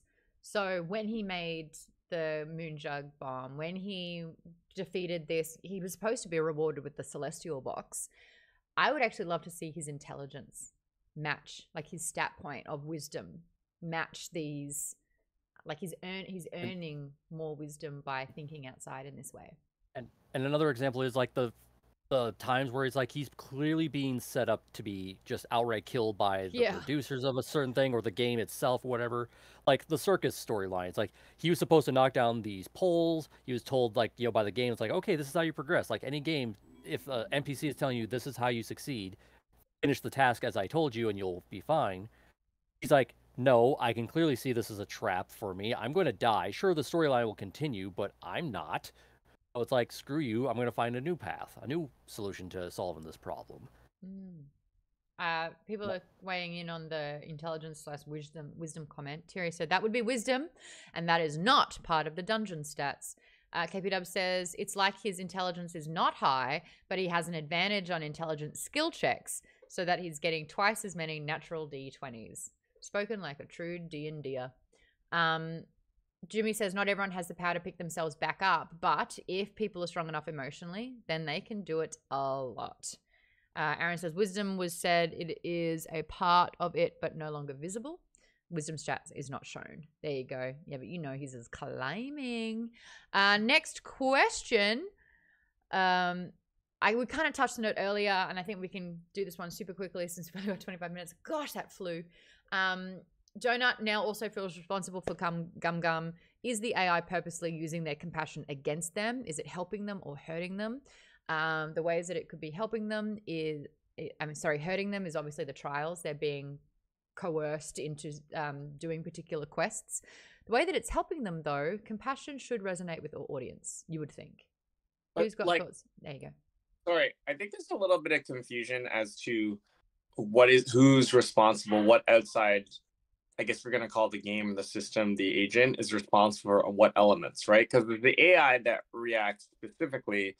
Then there's Barant that creates the dungeon. But then there's also these like individual private like storyline companies. And I believe the quests are written by elites, and those are often written by like individual companies, like production studios. Like, so remember right? So I think anything is the story of that. Now they have to adhere to the AI, which controls the boundaries, and they have to insert them. But the actual so when I think someone mentioned like, can the AI read the feeling? You have to like of memories. Right, the memories. Was that picture created by the AI? And remember, the fans can also vote on some items too, right? So anything in a fan box is actually created by the fans to screw with them, right? So there's like 4 different. That's something really important to know. Like, it's not all the AI. In fact, I think mainly what the AI does is the AI is like the automated dungeon, or like if you play Baldur's Gate, it's like the system engine that implements it. But then there's like the actual pieces of content are not necessarily by like all these different parties. So just and I can't remember. So each plot point, you have to remember who might have inserted that, right? And then people can apparently bribe, or they can hunt. They can start hunting. So people can jump in, all these different actors, and dive in. So it's an interesting kind of interaction there, right? Yes. As to and I think that is interesting because Carl and Donut, like they're trying to figure out like who is responsible for what here in terms of each little piece of content. Yes, and how does it flow into place? Yes. Hey, really quickly. We just got raided. A big shout out to Why Not Gaming. If you haven't gone over and subbed to his channel, why not? It's my bud Tony. You may know Tony from season 3 of Fungeons and Flagons. He was a guest in one of the episodes. He's kind of going through the whole SAG and WGA strikes at the moment, and has turned to streaming. To which I say we must support that. A big shout out to BT Express, Shaddy Cats, and to the new first-time chatters, Demonic Dommy, CJ for 97, Tori Lynn, who are saying hello.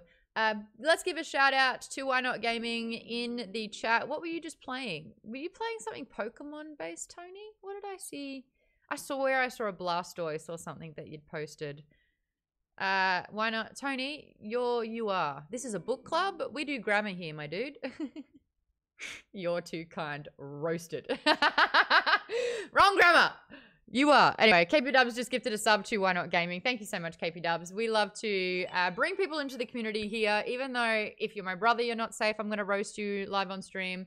If you're my buddy in real life, you're not safe. I'm going to roast you. But I'm also going to make sure that everyone goes over and subscribes to his channel. Me don't speak good, says Tony. Lisa's given a shout out to Why Not Gaming. They were playing Only Up. What's Only Up? But me give big hug. Yes, you're very, very sweet. We need to do dinner soon too. This is probably not the place to say it, but we're due. We're due for a meal. It's a maze game. Oh, okay. Gravity lessons. Oh, is that one you were playing last time that looked like really strange? You had to like find your way through free running climbing game. Yeah. That's better drunk, right? Better drunk. Well, thank you so much to Why Not's audience. I really do implore everyone to go over. Subs are free. Follows are free, sorry. Just give him a like. Chances are, if he's online, I'm going to be raiding into him. I've already done that before. Yes, drunk, says Tony. And I really respect Tony utilizing his downtime. People, he's a doer, you know? And it's starting from scratch streaming. It's a very humbling experience. So I remember when I did it. And I still haven't figured it out. So sending a lot of love over to Tony. Are you entertaining on your streams, though? Tony, are you entertaining? Are you funny? Is it worth? Is the stuff that you're doing, like, any good? Ask my chat. Why not chat? Weigh in. This is a book club where we like to rate and review things. CJ says, Tony's doing great. He's hilarious.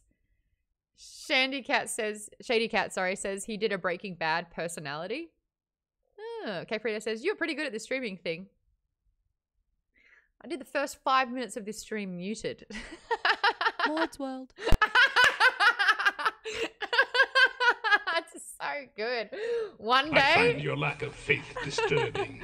One of these days, it'll just hit at like the chink in my armor when Maude mocks Maude, and I'll like cry on stream. But not today. That is not happening today. But it will happen one day, likely. Thank you again for all the follows as well. Really appreciate it. You will not break me. You will not break me. I really want that to be a shirt. I actually really dig that. I would wear that. Man, us women, we have to deal with like emotional instability every fucking month, you know? You will not break us. See if Matt will let you just take that line for a shirt. You're talking to him next week. One. Hey, if you want to check out some merch already, we've got rad things like Let Them Smooch. Let's read more books. Dogs, Wine, and Books. Yes, Jimmy's are... 2 of the members plus are wearing their t-shirts. So cute. K Frito says, still waiting for that In Maude We Trust shirt. It doesn't work in my accent. It sounds like I'm just a narcissist instead of being a cult leader. Wow, what a win-win for me. Like, come on. If you want to check out the merch, we've just dropped the link in there. Tony says, hey, KP Dubs, thanks for the gift sub.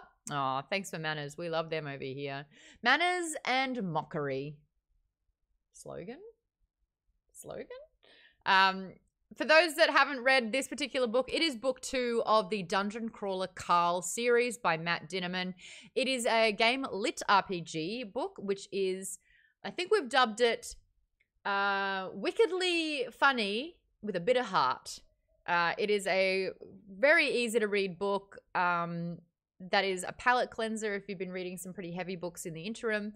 I freaking love this series. I think it is so much fun. And if you play video games or Dungeons and Dragons in any capacity, I feel like you'll fall in love with it. One person has not given it like a pretty solid 5 out of 5, and he left. I was gonna ask him if he'd ever played Dungeons or Dragons and how into video games Eric was, but that was actually, well, that was better. But we do have a regards, Darren. Darren, how are you finding book 2? Give it a rating for me. I'd say I give this one a 5. I would give the first one a 5 too. Yeah, I really enjoyed the second one. I wish my biggest gripe, I guess, with it was I felt like the first half and the second half felt very separate. I wish there was a little bit more of. They almost felt like they could have been separate, like novellas and completely separate things. But I did like where it ended. I guess I wasn't in the same group. I wasn't super desperate to jump right into book 3 like it seemed everyone else was. Yeah. I thought it ended at a good place rather than book 1 where it ended and you're like, oh, I really want to see what characters and classes they picked, and that was at the beginning of book 2. But I feel like book 2 was a good place to stop. Okay. And then not keep reading it so I don't actually get burnt out on it, because it would have been very easy to keep reading and then potentially get burnt out on it a little bit. Show of hands who kept reading.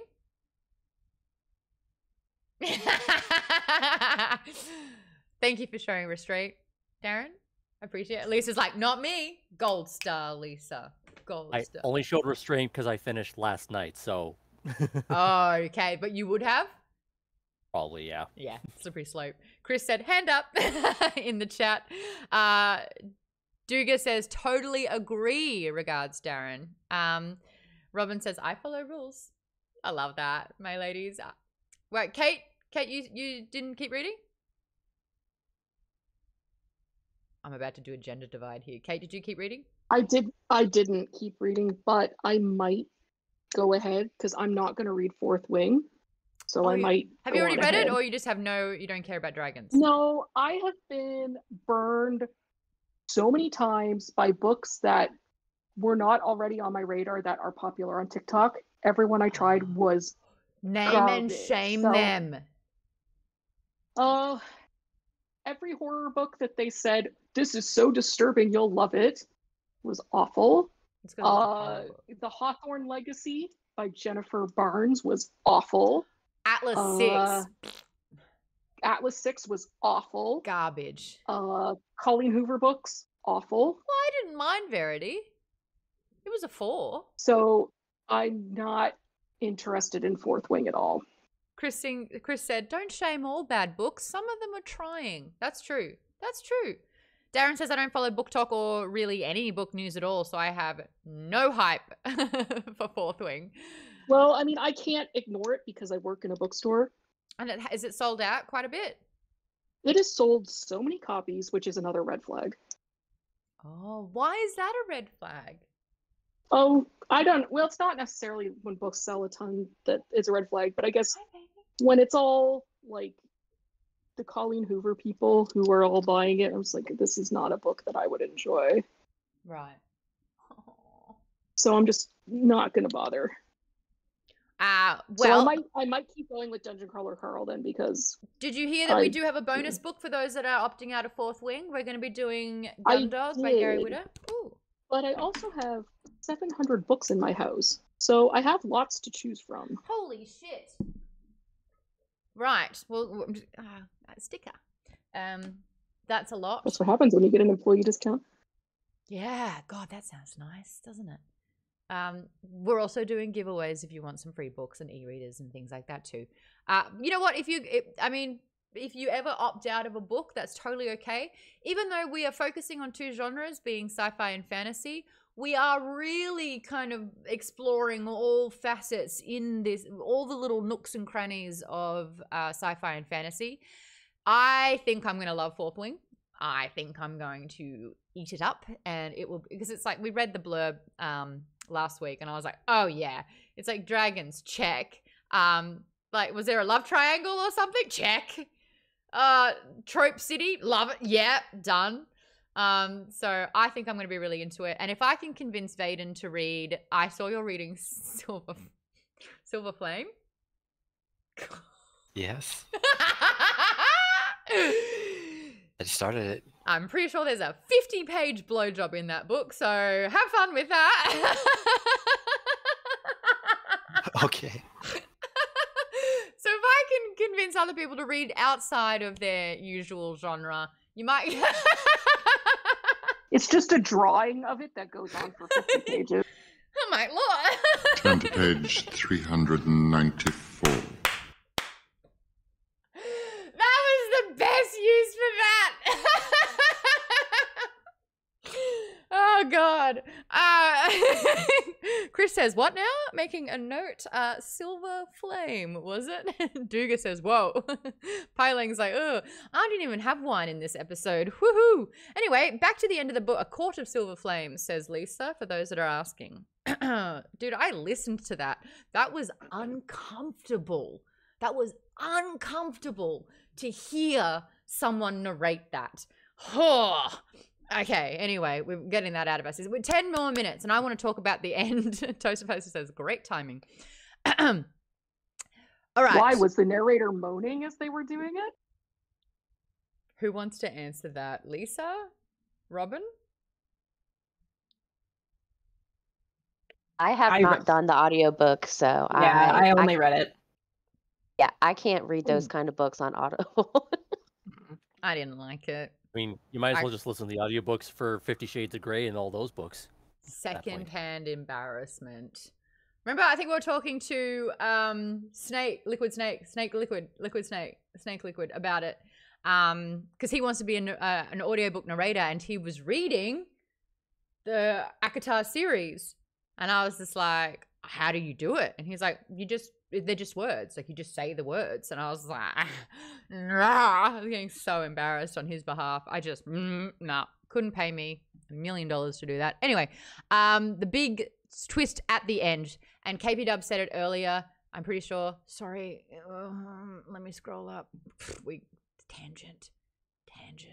We got raided. Something like we learned more in the epilogue than we did in the whole rest of the book. That is exactly the quote that I was looking for from you. We learn more in the epilogue than we did in the entire book. Oh man, I'm not approving this, Kate. I'm not approving this comment, but I will read it out. Oh man, now I want a genre of porn where they narrate the videos. No! Who accepted that? Which mod allowed that? No. That's for blind people. You know what? That is accessibility. That's probably very inclusive. If there is basically a porn for, there's no porn for basically everything. If you've been on the internet for 5 minutes. What is it? The rule of something? If you can think it, it exists. Like Rule 34, I think. Rule 34. There is porn of it. I love that many of you jumped in with that answer. Many of you jumped in with that answer. Also, okay. There's a movie where there's a blind guy reading a Braille Playboy. And he cops a feel of the centerfold. It's hysterically funny. Inclusivity is important. You're talking about Robin Hood Men in Tights? They do that in that movie. That's it. Alex or Alexi, thank you so much for the follow. Appreciate it. We are just talking about the last chapter of this book. It's so important. There's big things that happen in it. The epilogue is mammoth. It's revealed that the second bomb never went off. They did everything right. They defused 2 of the big bombs that were going to absolutely level the city, which means, no, they did not have to go down to the stairs to level 4. Ba-bomb. But the Katia pressing the detonator did go off. And because all the NPCs and all the crawlers were safe, they absolutely took out all the 1 hit point guards, earning killer XP. I'm talking Donut got 7 levels up. Carl increased by 6 levels. Katia gained 12 levels from doing that. That was amazing. But they also got denied what would have been one of the dungeon's biggest gifts ever. Because they were not supposed to defuse not 1 but 2 of the bombs. They weren't supposed to get through all of that. They defied all the odds. The Borant Company had placed a celestial box as a prize for any crawler that survived, expecting no one to win it. It turns out the AI did. The AI did. Thank you. The AI did, and Borant had to foot the bill. Now, apparently there's only been something like 2,100 celestial boxes ever given out over the course of all the dungeons. Odette herself has opened the most amount of Celestial boxes ever out of any crawler, and that was 3 in her lifetime.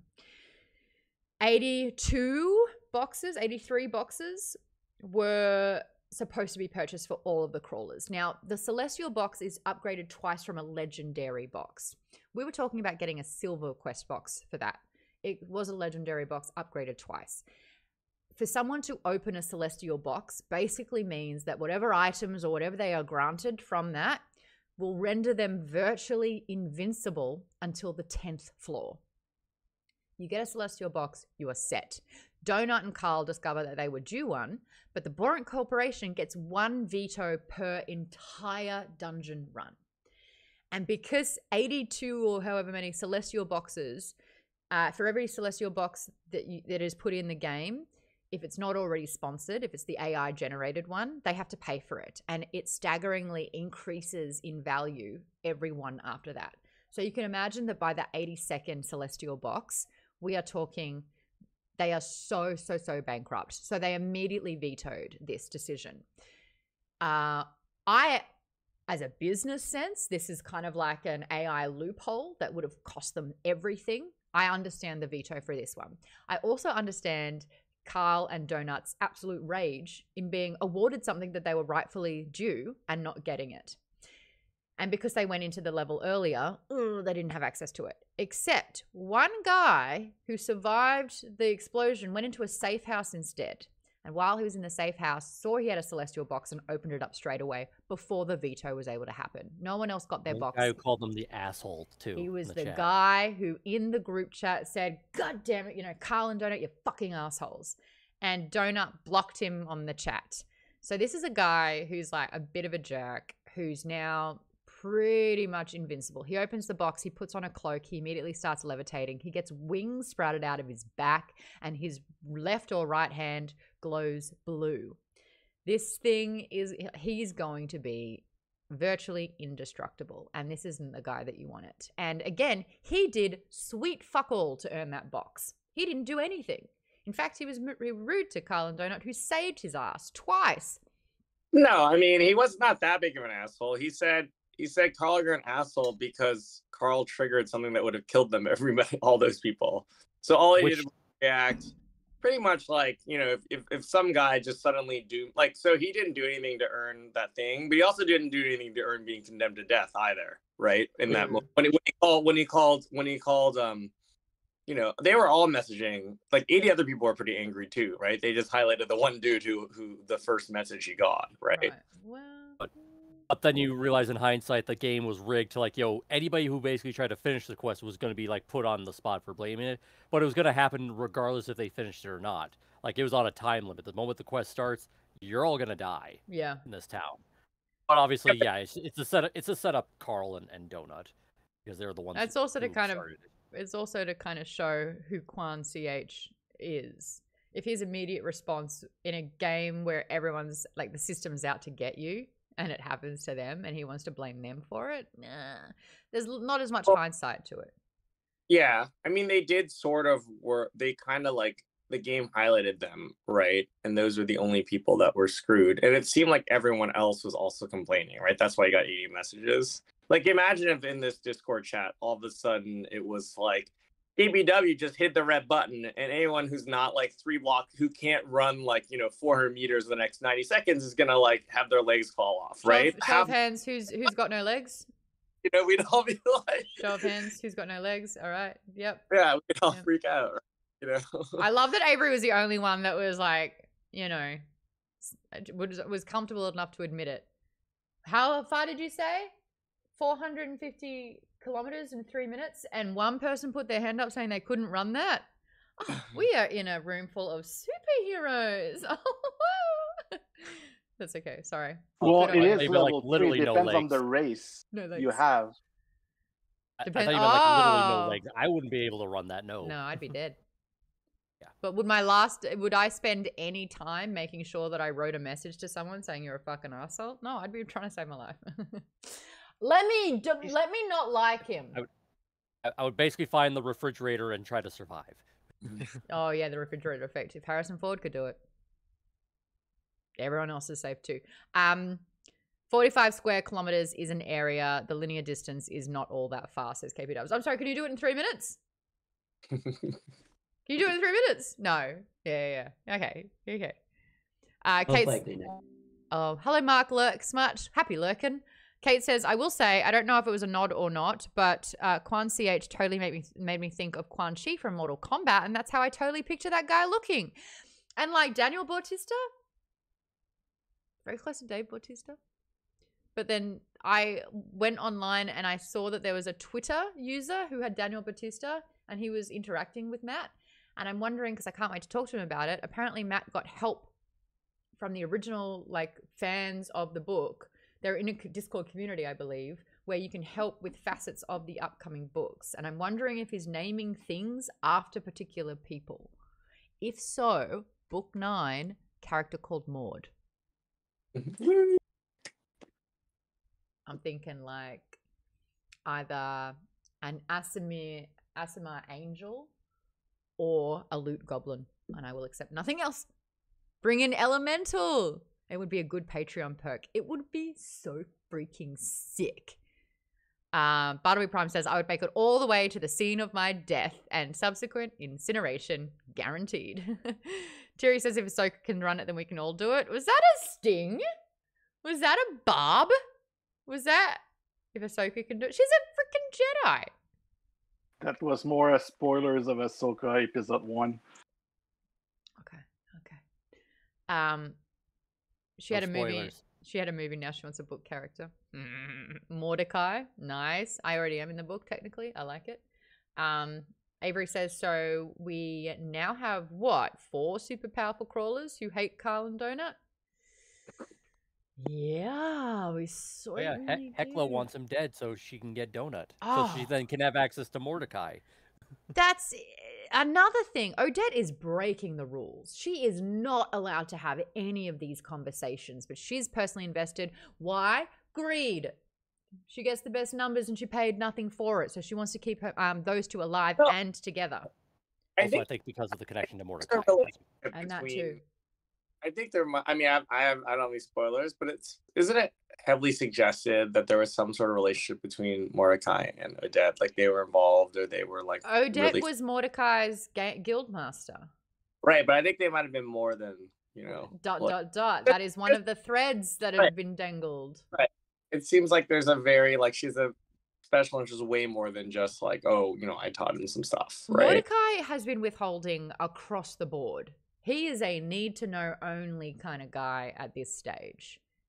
And I think that that's really interesting, which is why Odette's first advice was don't trust anyone. Figure out what they're gaining from it.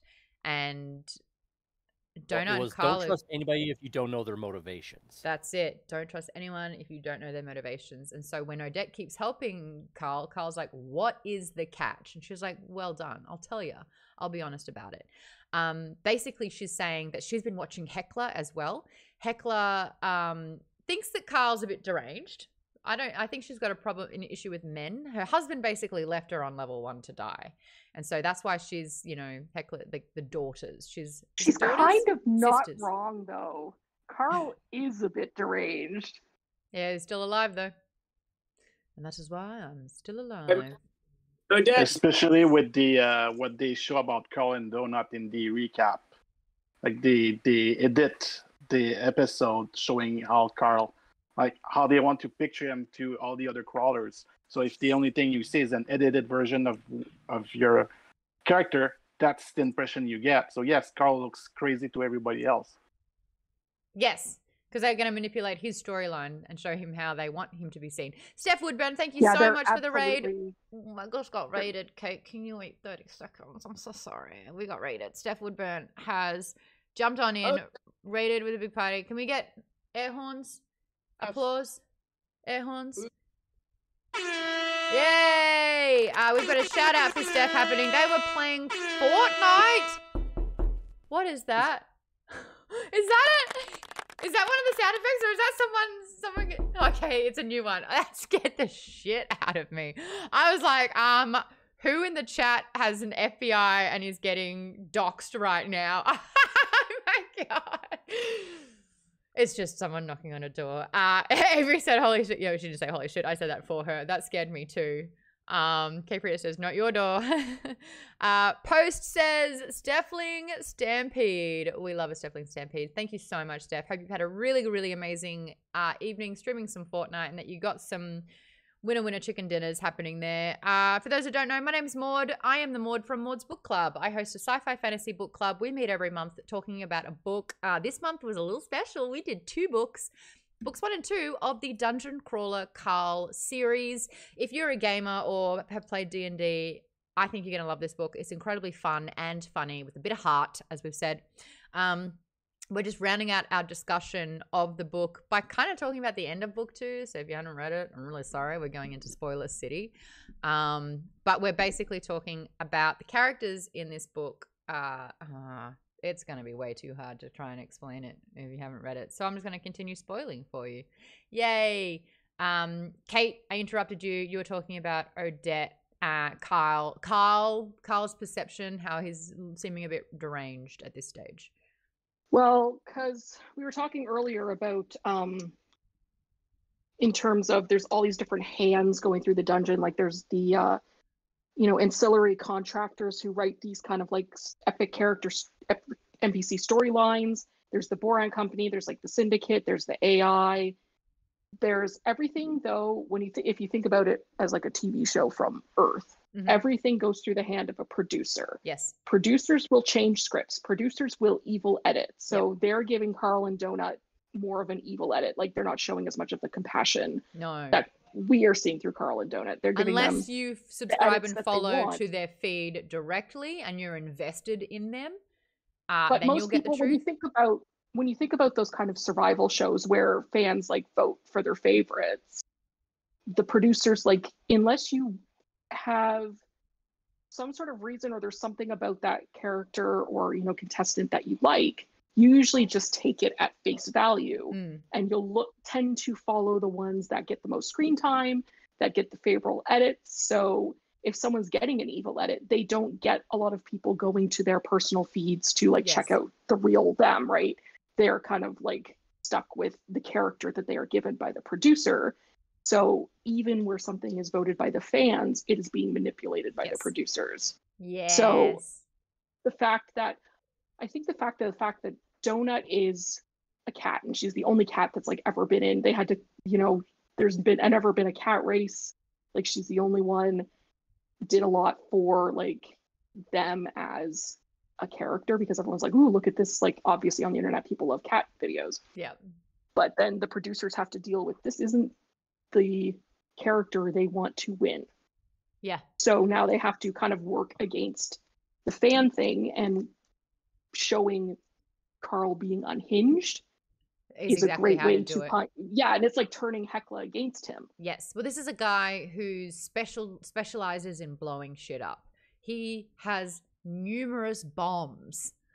Like if that was all I were to know about someone in like the crawler aspect, it's like, who is he? Oh, he's the bombs expert. I'd be like, you got to be unstable to want to throw and mess around with bombs for a living, I would think.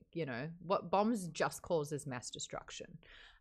So if that's all you're going on, exactly right. You'd be like, ooh, I would stay away from Carl. The fact that Cartier is now in the team, Cartier has firsthand experience with Mordecai and what it means to have a manager in the team. Hecla wants that. And it's not that she's a bad person. She's a survivor and she wants to win this thing and she wants to get as far through it as possible. Having a manager is OP. It is absolutely one of the biggest helps that the game can give you. And all she wants to do is make sure that Donut is on her team. So she's doing everything right. Donut's obsessed with fame. Hecla's in spot number 2. She's utilizing the fame. Donut's a girl, so fits into the scheme of that. And it's not that Hecla wants to steal Donut from Carl. It's that Hecla wants to kill Carl so that Donut wants to join her. If Carl just happens to be dead. Sorry, it's not clear that she actually does want to kill Carl. This right? is Odette speculating. Right. No, she wants Mordecai. She wants Mordecai. She's not thinking about making Donut choose. She doesn't think that Donut's going to choose Hecla over Carl. But if Carl isn't alive, ... Also, this could be Odette planting seeds of distrust with Right. Carl and Hecla in Mhm. case they ever come across each other. Especially because he now has, I forget her name, the new girl in Katya. his group. Katya. Katya. It's like now it's like she's a part of his whole thing on her recommendation or like her suggestion, like, hey, could you take care of one of my team members, since I can't be with her since we're not in the same area anymore. Like, I think Odette is planting seeds of distrust between them. Absolutely. is my But theory. but she wants to gain from it. And so if she thinks that Hecla's got an upper hand and it's going to cost her Well, Carl on her show. Unless it maybe causes Carl to say, hey, I need to take her out so she doesn't take me out, so I don't have this scenario where I lose Donut. And then KP Dubs makes a really great point. We also see the leaderboard and the subsequent bounties. This giant monetary number should you take out anyone on the top 10 leaderboard. I believe it's $500,000 for Hecla. So if Carl needed a reason, he just got 500,000 of them to kill Hecla. Anyway, book number 3. We're not going to mess with the schedule next month. It is locked in. We've got the book. We've got the schedule figured out. We've got Q&As. We've got things for days. November and December, however. Members, I'll put it to you how you want to rock November and December. If we want to get stuck into Iron Gold early, if we want to finish Dungeon Crawler Carl before we get back into the Red Rising next 4 books that are out, totally up to you. But your homework is, if you choose to accept, get Fourth Wing. We're going to be reading that all of September, every second Wednesday. Each of the second Wednesdays of the month is Fourth Wing by Rebecca Yaros. Thank you so much. We do have a bonus book. If you would like to listen to, or if you want to listen to Gundog, it's out on the podcasts right now. They did an audiobook podcast series. So we've got Gundog that's out. If you want a physical copy of the book, it comes out September 12. We're going to be posting pre-order links all over the Discord for you for that one. Steph Woodburn said, I heard it's amazing. Chris says, I picked it up last night. I might do, picked it up last night being Fourth Wing. May do the Gundog 2. Gundog's going to be more the second half of the month. I do recommend trying to listen to it because we've only got about 8 days between it coming out and doing a Q&A with Gary. We're not going to go super spoiler heavy because of that time restraint, but that's why I recommend listening to it. Yeah, it's available. It's free. Everyone's got access to that. In fact, Seb posted all of the links, I believe, in the bonus book section for everyone to listen to. But wherever you get your podcasts, you can listen to all of those 9 episodes as well. Toast Post says, real quick, I think the Valte Corp is in control of the girl with the 2 dogs. All right. Plant your predictions. That's a cool one. I like that. Oh, you said the girl with the cart. Truth's gone. Take it to the book of the month chat in the Discord. We'll keep talking about that there. But yeah, we're over time, so I just wanted to let you know that, hold on, keep it up. There's 3 things going into the next book. Carl describes Katya's actual form as stunning mid-30s. There are bounties, and when the newscast said that the crawlers had an unexpected real-world effect, Carl was not happy. Yeah, the real-world effect is that someone was trying to kill a crawler out of the dungeon and ended up killing a notable figure.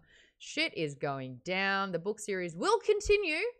It's just up to the members to decide whether it's going to be November or December. Just saying, just saying. And well done to all the ladies who didn't read ahead. My girls, you can join my dungeon crawler group, the No Reader Headers. We're going to die real quick, aren't we? Are you read ahead, Maude? I mean, I read all the series when my friend told me about them a year ago. But there's a new book coming out literally September 1st. Which I have not read. And that is very much incentive to power through and chuck a Tyrion, read absolutely all of them, and then finish book 5 for book 6 in time in like a week. So if you were to do it, I wouldn't blame you because that's what I did last week. Lisa says, hashtag team no reader headers. Look, name TBD. Name TBD. I feel like we could get in trouble with the hashtag online somehow. We'll TBD. Anyway, I'm going to hang out with the Members Plus for a little bit, and then I've got a board game night, which is going to be really, really fun. Who should we raid? Give me names. Thank you so much for joining us, by the way. Appreciate it. Who's on? Ah, Jason Charles Miller for Music Night. That's easy. I send you guys to a free concert. It's a lot of fun. Thanks again, chat. I'm going to chat with you in a little bit. Make sure you're following on Discord. It's a lot of fun there. Make sure you read the book. It's a good book. Nearly everyone gave it 5 stars. Rambling Perry, thanks for the follow earlier. Have a great night, everyone. See you soon. I feel like my exits are getting weaker and weaker.